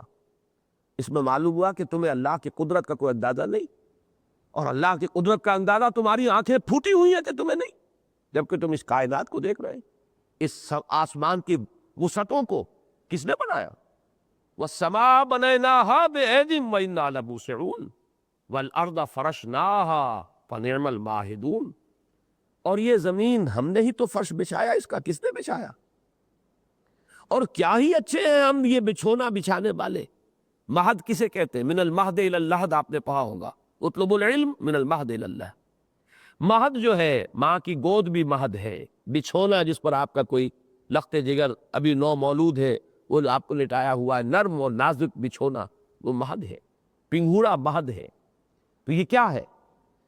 ہم نے بچھایا۔ اس میں اشارہ کس بات کی طرف ہو رہا ہے؟ آسمان کی وسعت، پہنائی اور اس کی مضبوطی، اور زمین کی یہ نرمی، یہ حیات بخش زمین، یہ تمہارے لیے غذاؤں کے اپنے خزانے جو ہے نکال کر رکھ دینے والی چیز، اسی میں سے تمہارے پانی کے لیے، تمہارے لیے پانی کے سوتے پھوٹتے ہیں۔ کس نے بچھایا یہ بستر؟ ماہدون، مہد جو ہے اسی سے لفظ تمہید بنا ہے۔ تمہید کسی کے لیے ہموار کرنا میدان، بچھونا بچھانا تاکہ وہ چیز آرام سے اس پر ریسٹ کرے۔ وَالْأَرْضَ فَرَشْنَاهَا فَنِعْمَ الْمَاهِدُونَ، اس میں ربوبیت کی طرف اشارہ ہوا، اس میں اللہ کی قدرت کی طرف اشارہ تھا۔ وَالسَّمَاءَ بَنَيْنَاهَا بِأَيْدٍ وَإِنَّا لَمُوسِعُونَ، یہ ہے قدرت خداوندی کی نشانی۔ وَالْأَرْضَ فَرَشْنَاهَا فَنِعْمَ الْمَاهِدُونَ، یہ ہے اللہ کی ربوبیت کی نشانی۔ وَمِن كُلِّ شَيْءٍ خَلَقْنَا زَوْجَيْنِ لَعَلَّكُمْ تَذَكَّرُونَ، اور ہم نے ہر چیز میں جوڑے پیدا کیے ہیں تاکہ تم سبق حاصل کرو، نصیحت حاصل کرو، تذکر حاصل کرو، تمہیں حقیقت کی طرف رسائی ہو۔ یہ ہے بہت اس اہم آیت کہ یہ اللہ تعالیٰ کی تخلیق میں ایک ایسا اصول ہے کہ ہر جگہ جوڑے نظر آئیں گے۔ اب آپ دیکھیے کہ جس وقت یہ آیت اتنی تھی یہ تو معلوم تھا کہ انسانوں کے جوڑے ہیں، حیوانوں کے جوڑے ہیں، بکری اور بکرا ہے، اور گھوڑا اور گھوڑی ہے، اور مرد اور عورت ہے، لیکن یہ معلوم نہیں تھا کہ پھولوں میں بھی جوڑے ہیں، یہ معلوم نہیں تھا کہ نباتات میں یہ زوجین ہیں، یہ معلوم نہیں تھا کہ یہاں تک کہ اب تو یہاں تک بات کہی جا رہی ہے کہ یہی نسبت زوجیت جو ہے وہ منرلز کے اندر موجود ہے، ان کے اندر بھی وہ پیئرز وجود میں آتے ہیں۔ یہی جو پیئرز کا تعلق ہے، اب اس سے قرآن مجید، اس سے کہتے ہیں سجیشن۔ یہ سجیشن، یہ کوئی منطقی دلیل نہیں ہوگی، لیکن ایک سجیشن ہے۔ یہی جوڑا ہے آسمان اور زمین، اور یہی جوڑا ہے دنیا اور آخرہ۔ اس دنیا کا میٹ، اس دنیا کا جوڑا ہے آخرت۔ اب یہاں سمجھیے نسبت زوجیت کہتے کسے؟ نسبت زوجیت میں نے جیسا کہ تمہید میں عرض کیا تھا کہ دو چیزیں جو بہت مشابہ بھی ہیں، تھوڑی سی مختلف بھی ہیں۔ اختلاف کس لیے ہے؟ کسی ایک مقصد کو پورا کرنے کے لیے ان کا ملاپ لازمی ہے۔ مرد اور عورت کا فرق کیا ہے؟ اولاد کی پیدائش کے لیے نہ تنہا مرد سے اولاد پیدا ہو سکتی ہے، نہ تنہا عورت سے اولاد پیدا ہو سکتی ہے۔ یہ مقصد وہ ہے کہ جس میں ان دونوں کا ملاپ لازم ہے، یہ ہے نسبت زوجیت۔ تو کسی ایک مقصد کی تکمیل جب دو فریق مل کر کریں گے تو یہ نسبت زوجیت ہے۔ اب ایک تو یہ نسبت زوجیت ہوئی جو مادی ہے، جسمانی ہے، جو ہمیں نظر آتی ہے۔ ایک یہی نسبت زوجیت ہے کہ جو معنوی ہے، اس لیے کہ حیات انسانی کی کوئی غرض و غایت معین نہیں ہوتی اگر صرف دنیا کو سامنے رکھے۔ کس لیے پیدا کیا؟ خاص طور پر ہمارے اندر یہ اخلاقی حس کیوں ودیت کی؟ یہ کیوں مجھے میرے اندر یہ خیال پیدا کر دیا کہ سچ بولنا اچھا ہے، جھوٹ بولنا برا ہے؟ حالانکہ میں دیکھ رہا ہوں کہ سچ بول کر میرے اوپر مصیبت آ رہی ہے۔ جھوٹ بولتا تو بچ گیا ہوتا، لیکن یہ کہ کوئی چیز ہے جس نے میرے اندر یہ سچ بولنے کی عادت پیدا کی۔ میں وہ شعر سناتا رہا ہوں، اور پھر یاد آ گیا کہ اے دیانت بر تو لعنت، از تو رنجے یافتم، اور اے خیانت بر تو رحمت، از تو گنجے یافتم۔ اے خیانت، تیرے اوپر اللہ کی رحمتیں ہو، تجھ سے تو مجھے خزانے ملے، اور اے دیانت، تجھ پر اللہ کی لعنت ہو، تیری وجہ سے تو لوگ ناراض ہو گئے مجھ سے۔ دوست دوست نہیں رہا، بھائی بھائی نہیں رہا، باپ جو ہے ناراض ہوتا ہے سچ بولنے سے، تو سچ بولنے سے دشمنیاں بول لینی پڑ رہی ہیں، جھوٹ بولنے سے سارے کام بن رہے ہیں، سب خوش نظر آ رہے ہیں، لیکن یہ کہ سچ بولنے پہ میں مجبور ہوں۔ کیوں؟ اس لیے کہ اس کا تعلق سمجھ میں آئے گا آخرت سے۔ وہاں وہ گندم از گندم بے رویت جو بے جو سے جو والی بات ہو جائے گی کہ سچ سے جو وجود میں آنا چاہیے وہاں آئے گا، یہاں نہیں آ رہا، اور جھوٹ کا جو نتیجہ نکلنا چاہیے وہاں نکلے گا، یہاں نہیں نکل رہا۔ لہذا در حقیقت انسانی شخصیت، خصوصاً اس کی سیرت، اس کے اخلاق، اس کا کوئی معاملہ مکمل نہیں ہو سکتا جب تک کہ دنیا کے ساتھ آخرت کا ملاپ نہ ہو۔ یہ ہے وہ معنوی زوجیت جو دنیا اور آخرت کے مابین، یہی معنوی زوجیت زمین اور آسمان، بلکہ وہ تو مادی زوجیت ہے۔ زمین کا خزانہ پڑا ہوا ہے، نہیں اگلے گی یہ جب تک کہ آسمان سے پانی نہ برسے۔ ان دونوں کے توافق سے یہ تمہاری رویدگی کا نظام ہے۔ اسی طریقے سے ان دونوں کی موافقت سے انسان کی باطنی جو ہے ہدایت، وہ ہے دنیا اور آخرت ان دونوں کو ماننے سے۔ اور یہ جو قرآن مجید کی صورتوں کے بارے میں کہا ہے، زوجیت کا معاملہ میں نے عرض کیا تھا، وہ یہی سمجھ میں آئے گا۔ ایک ہی تصویر کے دو رخ ہیں اور وہ دونوں مکمل ہوتے ہیں ایک صورت میں ایک پہلو، دوسرے میں دوسرا پہلو، جس کی میں بہت سی مثالیں ہمیشہ دیتا رہا ہوں۔ اس وقت صرف ایک مثال سامنے رکھیے، سورہ صف، سورہ جمعہ۔ سورہ صف میں مقصد بعثت محمدی، سورہ جمعہ میں طریقہ محمدی۔ دو چیزیں ہیں لازم، مقصد صحیح ہو، معین ہو جانا کہاں ہے، نمبر دو راستہ معلوم ہو کہ کون سا راستہ وہاں پہنچائے گا۔ مقصد غلط ہو گیا تو سارا ہی تلپٹ معاملہ، لیکن مقصد صحیح ہے، طریقہ صحیح نہیں ہے، تب بھی ساری محنت جو ہے وہ عکارت، ساری محنت اضاع العمر فی طلب المحال، طلب محال میں اپنی ساری عمر انسان ضائع کر بیٹھتا ہے، ہاتھ پلے کچھ نہیں آئے۔ دو چیزیں لازمی ہیں، مقصد صحیح اور طریقہ صحیحہ، راستہ صحیح، منزل صحیح۔ منزل کیا ہے بندہ مسلم کی، بندہ مومن کی؟ جو بعثت محمدی کا مقصد ہے، هو الذی ارسل رسولہ بالہدی ودین الحق لیظہرہ علی الدین کلہ۔ اس کا طریقہ کیا ہے؟ هو الذی بعث فی الامیین رسولا منہم یتلو علیہم آیاتہ ویزکیہم ویعلمہم الکتاب والحکمہ۔ دونوں نے مل کر ایک مضمون کی تکمیل کر۔ سورہ تحریم، سورہ طلاق، خاندانی زندگی کے اندر یہ دو رخ، شوہر اور بیوی میں عدم موافقت ہو جائے تو اس کی ایک انتہا وہ ہے جو طلاق تک چلی جاتی ہے۔ شوہر اور بیوی میں بہت ہی زیادہ موافقت ہو گئی ہے تو اس کی بھی ایک انتہا ہے کہ بیویوں کی فرمائشوں کی وجہ سے شریعت سے انسان جو ہے وہ راستہ اپنا جدا کر رہا ہے۔ اگرچہ حضور کے معاملے میں یہ نہیں ہو سکتا تھا کہ وہ حرام کو حلال کر لے، لیکن حلال کو حرام کر لیا۔ لما تحرم ما احل اللہ لک تبتغی مرضات ازواجک، یہ ہے کہ جو سورہ تحریم کی پہلی آیت، اور یا ایھا النبی اذا طلقتم النساء فطلقوہن لعدتہن، یہ سورہ طلاق کی آیت، دونوں مل کر ایک مضمون کی تکمیل کرتی ہیں۔ یہ ہے قرآن مجید کی صورتوں میں اکثر و بیشتر میں نسبت زوجیت۔ ففروا الی اللہ، تو لپکو، دوڑو، بھاگو اللہ کی طرف۔ یہ اصل میں اس میں نقشہ کھینچ دیا گیا ہے کہ کس مستعدی کے ساتھ انسان کو اللہ کی طرف متوجہ ہونا چاہیے۔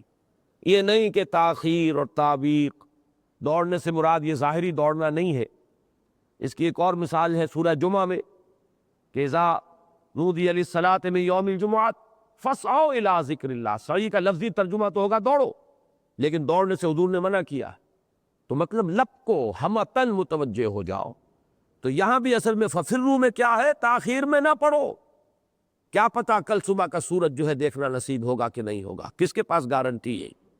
میں یہ کر لوں اور وہ کر لوں اور بچیوں کے ہاتھ پیلے کر دوں اور یہ فرائض جو ہے ادا کر دوں، بس پھر تو میں اپنے آپ کو دین کے لیے وقف کر دوں گا، تو کار دنیا کسے تمام نہ کر، وہ وقت کبھی نہیں آئے گا، اور کس کے پاس گارنٹی ہے کہ ابھی اتنی مہلت عمر باقی ہے؟ ففروا، لپکو، دوڑو۔ ففروا الی اللہ انی لکم منہ نذیر مبین، یقیناً میں تمہارے لیے اس کی طرف سے ایک نذیر ہوں، خبردار کرنے والا۔ یہ انذار ہے اس پورے تمام دونوں گروپوں کی جو صورتیں ہیں ان کا میں نے عمود بتایا تھا، انذار۔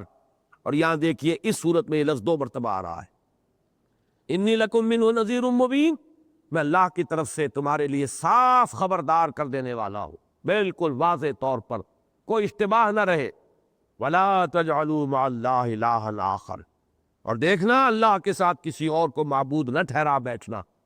اس کا تعلق یہاں خاص طور پر کیا ہے کہ وہ معبود مانتے تھے اس لیے کہ ہم شفعاؤنا عند اللہ، یہ اللہ کے ہاں ہمارے سفارشی ہے، تو کیا ضرورت ہے دوڑنے کی اللہ کی طرف؟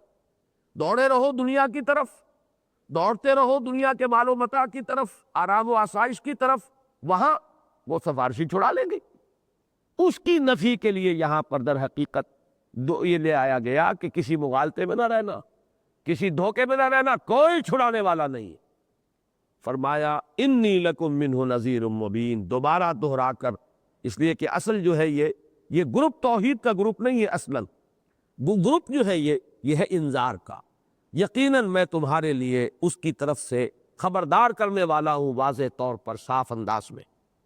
کذالک ما اتى الذین من قبلہم من رسول الا قالوا ساحر او مجنون، اسی طرح نہیں آیا ان سے جو پہلے تھے ان کی طرف کوئی رسول مگر انہوں نے یہی کہا کہ ساحر ہے یا مجنون ہے۔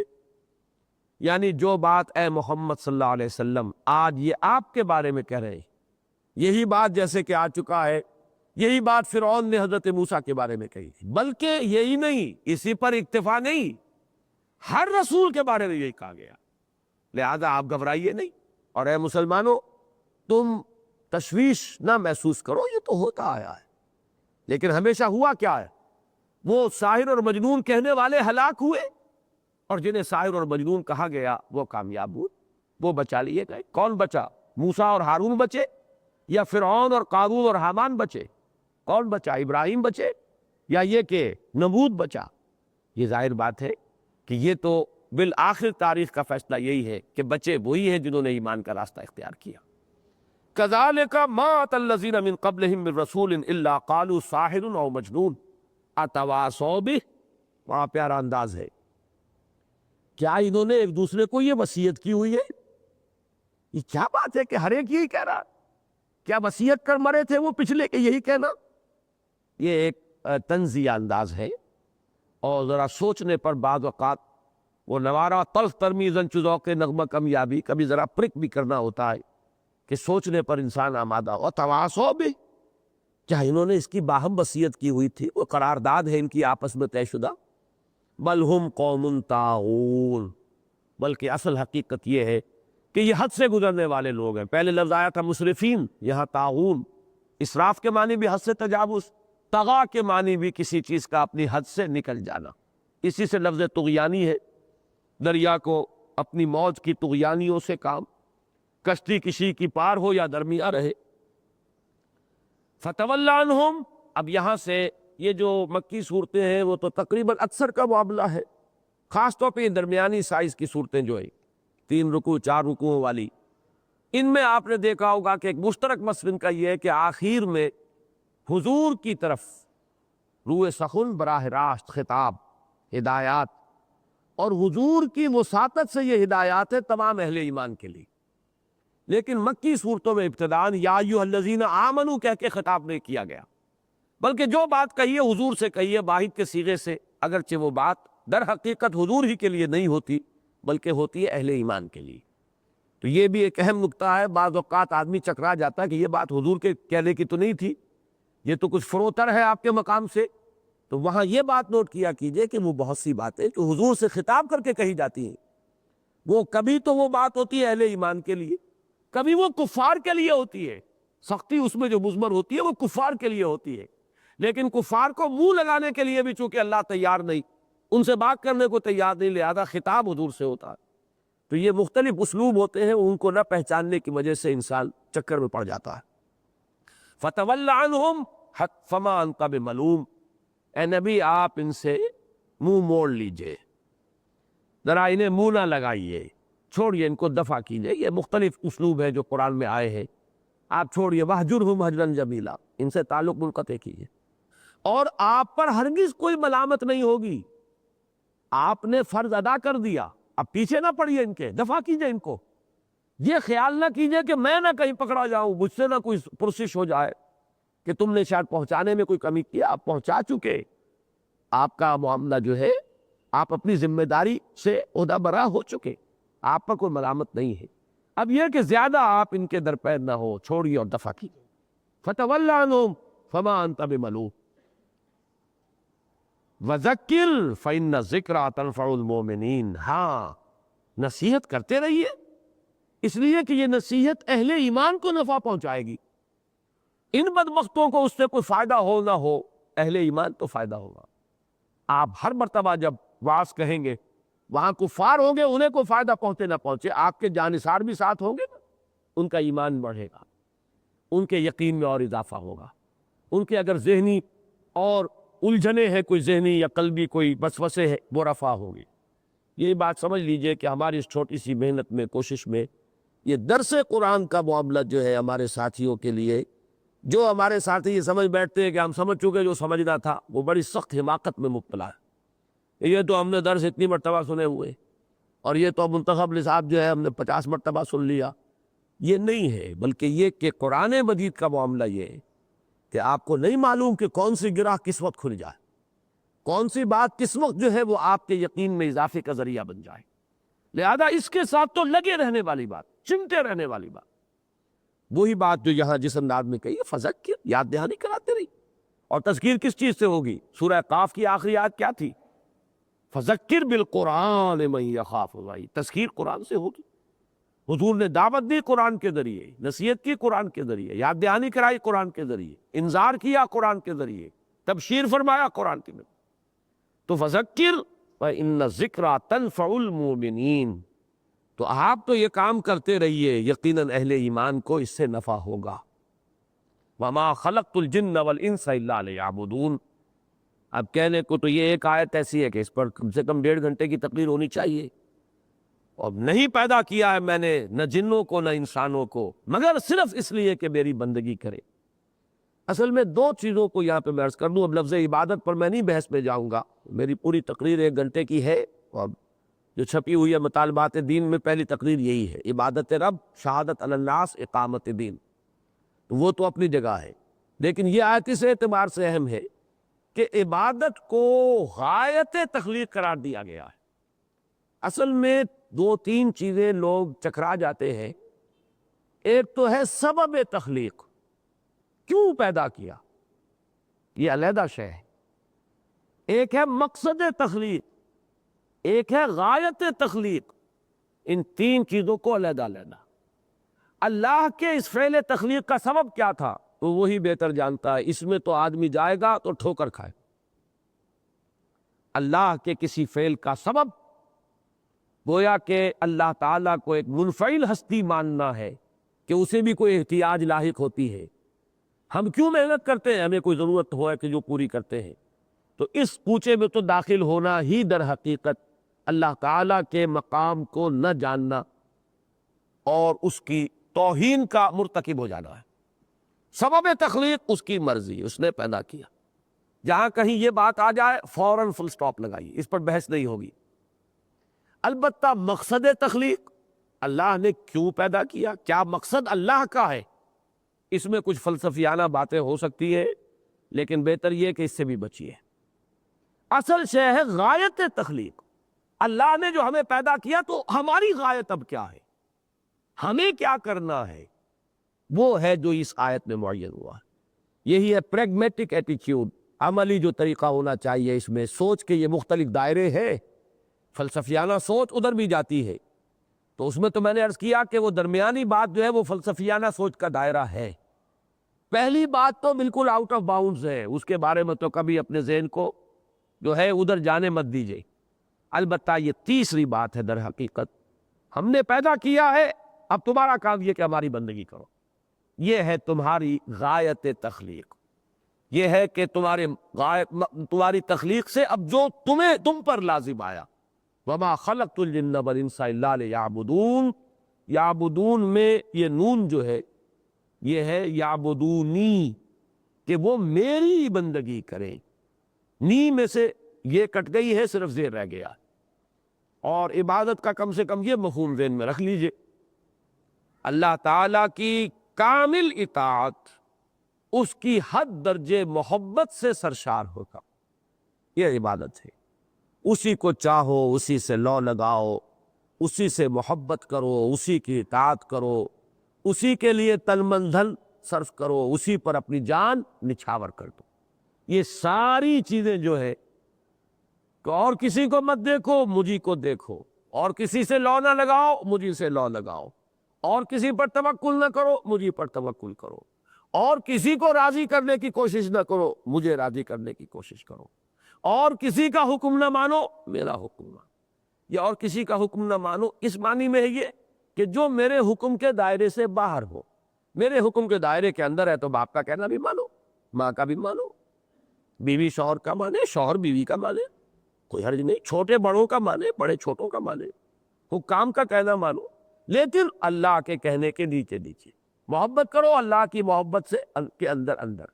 یہ ہے سارا اس عبادت کا تصور۔ میں نے نہیں پیدا کیا ہے جنوں اور انسانوں کو مگر اس لیے کہ میری بندگی کرے۔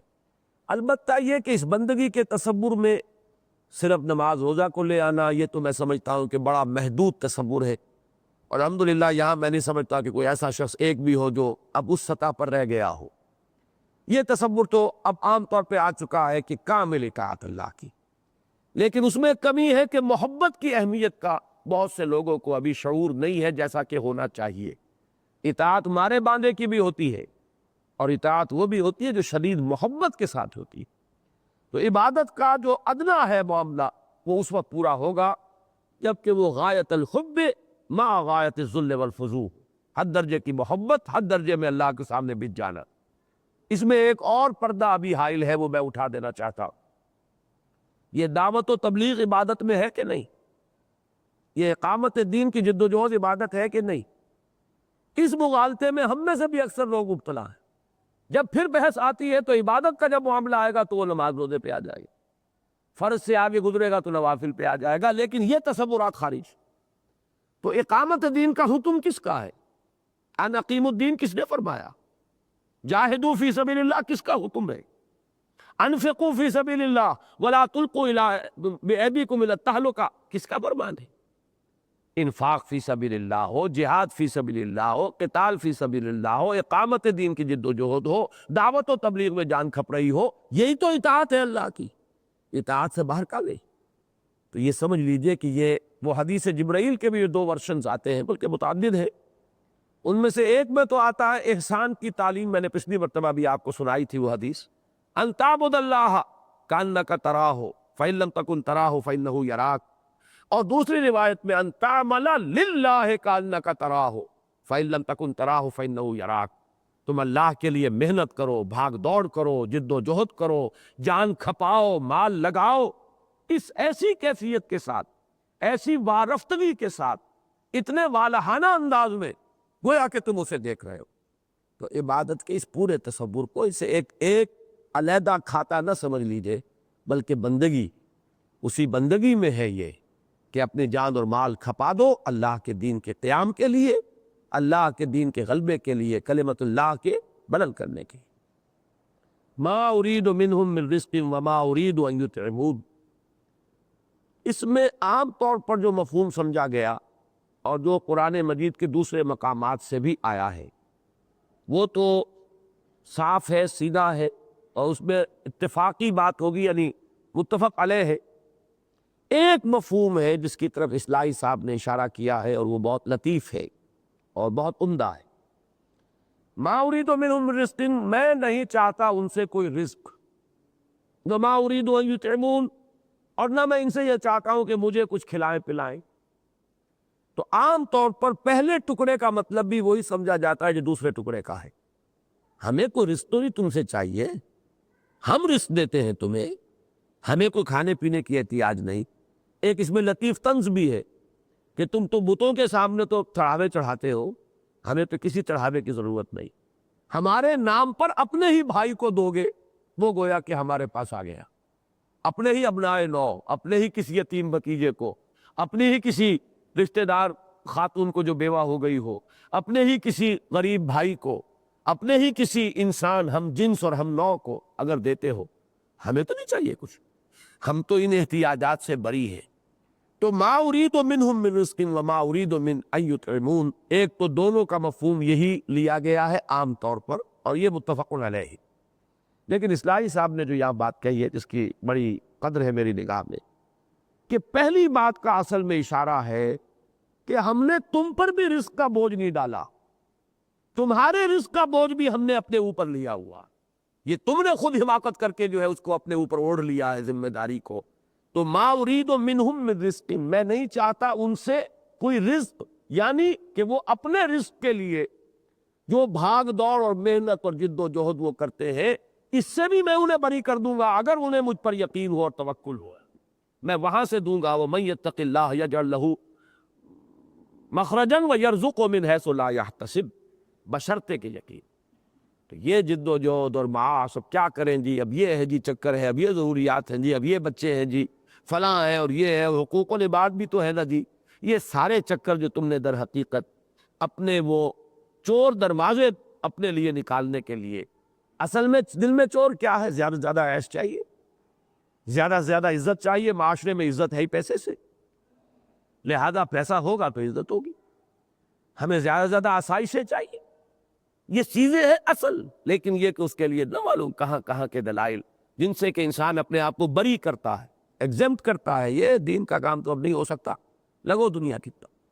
اس میں بھی در حقیقت ما ارید منہم من رزق، یہ تو رزق جو ہے وما من دابۃ فی الارض الا علی اللہ رزقها، زمین میں ایک رینگنے والا جانور بھی نہیں ہے جس کا کہ رزق اللہ نے اپنے ذمے نہ لیا، لیکن جب تم یہ اپنے اوپر ذمہ داری اور لیتے ہو تو کل بھی میں نے وہ آیت پڑھی تھی، نولیہ ما تولیٰ، پھر ہم حوالے کرتے ہیں اس کو اسی کے، لگے رہو اب اسی چکر کے اندر، یہ چکر اب تمہیں کبھی نہیں چھوڑے گا، یہ کبھی تم اس خیال میں ہو کہ کبھی جا کر ہم فارغ ہو جائیں گے، اب نہیں ہوگا، اب اسی کے حوالے کر دیں گے ہم تمہیں۔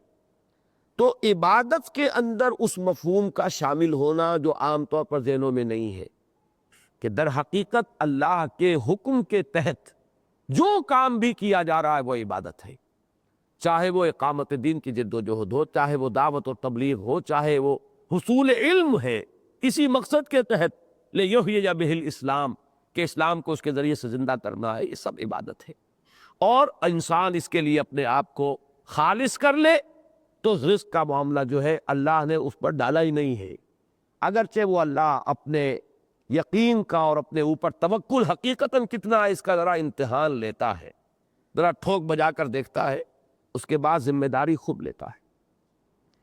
ان اللہ هو الرزاق ذو القوۃ المتین، یقیناً اللہ ہی ہے رزق دینے والا، بہت رزق دینے والا۔ اب رزاق جو ہے اس میں رزق کی کثرت اور رزق دینے کی جو استعداد ہے اس کی وسعت، ان دونوں کو آپ اپنے ذہن میں رکھیں، بہت رزق پہنچانے والا ہے، تو یہ بہت کا لفظ رزق کے ساتھ بھی ہو سکتا ہے، اور یہ پہنچانے والے کا وہ وصف جو ہے اس کی شدت کے ظہور کے لیے بھی، وہ بہت فضل کرنے والا ہے، وہ بہت رحم کرنے والا ہے، تو یہ بہتات جو ہے اس کیفیت یا اس صفت کی بھی ہے کہ جو اس ہستی کے اندر ہے، اور اس شے کی بھی ہے کہ جو اس کے ذریعے سے کسی کو پہنچ رہی ہے۔ ان اللہ هو الرزاق ذو القوۃ المتین فإن للذین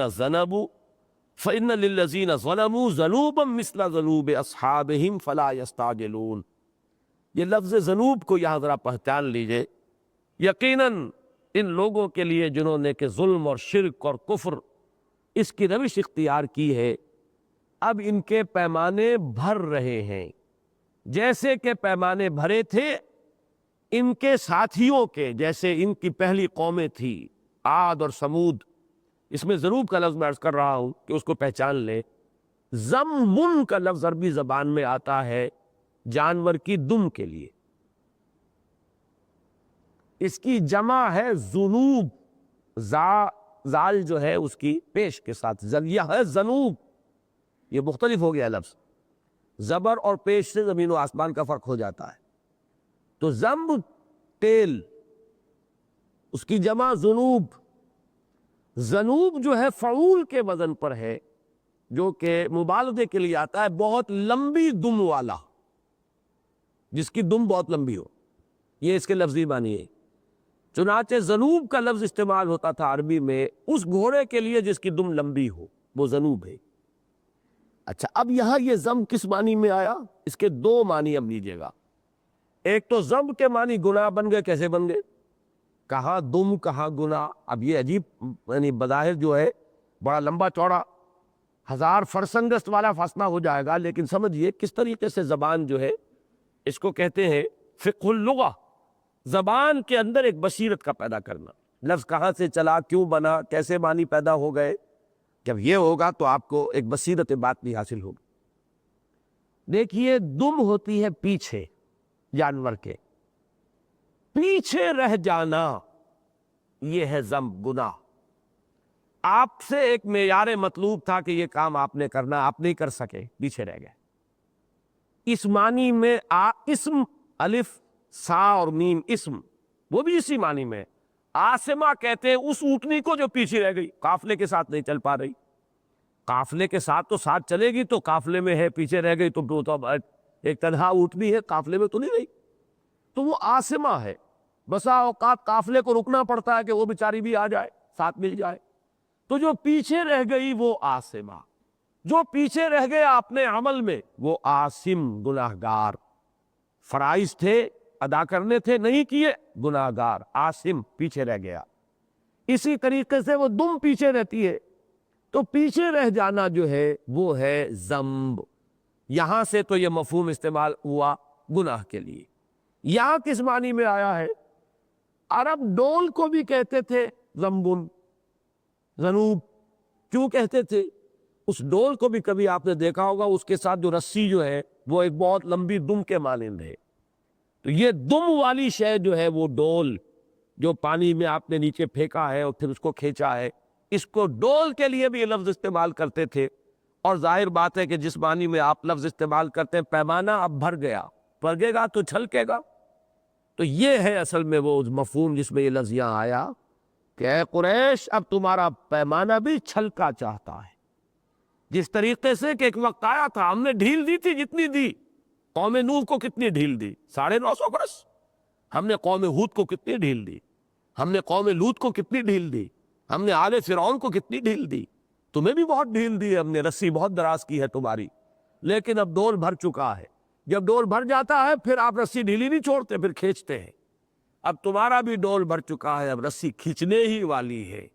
وہ رسی یوں سمجھ لیجیے سر، جب پھانسی کا رسہ، کہ اب وہ گویا کہ تمہارے نیچے سے وہ زمین جو ہے وہ کھینچنے والی ہے، اور عذاب الہی گویا کہ تمہاری گردنوں میں آ کے اس کا پھندا پڑنے والا ہے. یہ ہے اس آیت کا مفہوم، جس کے لیے کہ لفظ یہاں پر آیا ذنوب. فَإِنَّ لِلَّذِينَ ظَلَمُوا ذَنُوبًا مِثْلَ ذَنُوبِ أَصْحَابِهِمْ، وہ جو درمیانی رکوع میں جن کے حالات آئے تھے. فَلَا يَسْتَعْجِلُونَ، تو انہیں اب جلدی نہیں مچانی چاہیے. جلدی کا فائدہ کیا ہے؟ یہاں پھر وہ یہ نون کے نیچے زیر یستعجلونی، میرے عذاب کے لیے اب یہ جلدی نہ مچائیں. فَوَيْلٌ لِّلَّذِينَ كَفَرُوا مِنْ يَوْمِهِمُ الَّذِي يُوعَدُونَ، تو تباہی ہے اور ہلاکت ہے اور بربادی ہے اور شامت ہے ان کافروں کے لیے اس دن سے، جس دن کی کہ ان کو وعید دی جا رہی ہے، جس کی دھمکی دی جا رہی ہے. وہ ہلاکت اور بربادی ان پر مسلط ہو کر رہے. اللہ کا بڑا فضل و کرم ہے، اس کا شکر ادا کرتا ہوں کہ جو ارادہ تھا وہ پورا ہو گیا، اور آج ہم نے یہ سورہ ذاریات ختم کر لی. بارک اللہ لی و لکم فی القرآن العظیم و نفعنی و ایاکم بالآیات و ذکر الحکیم.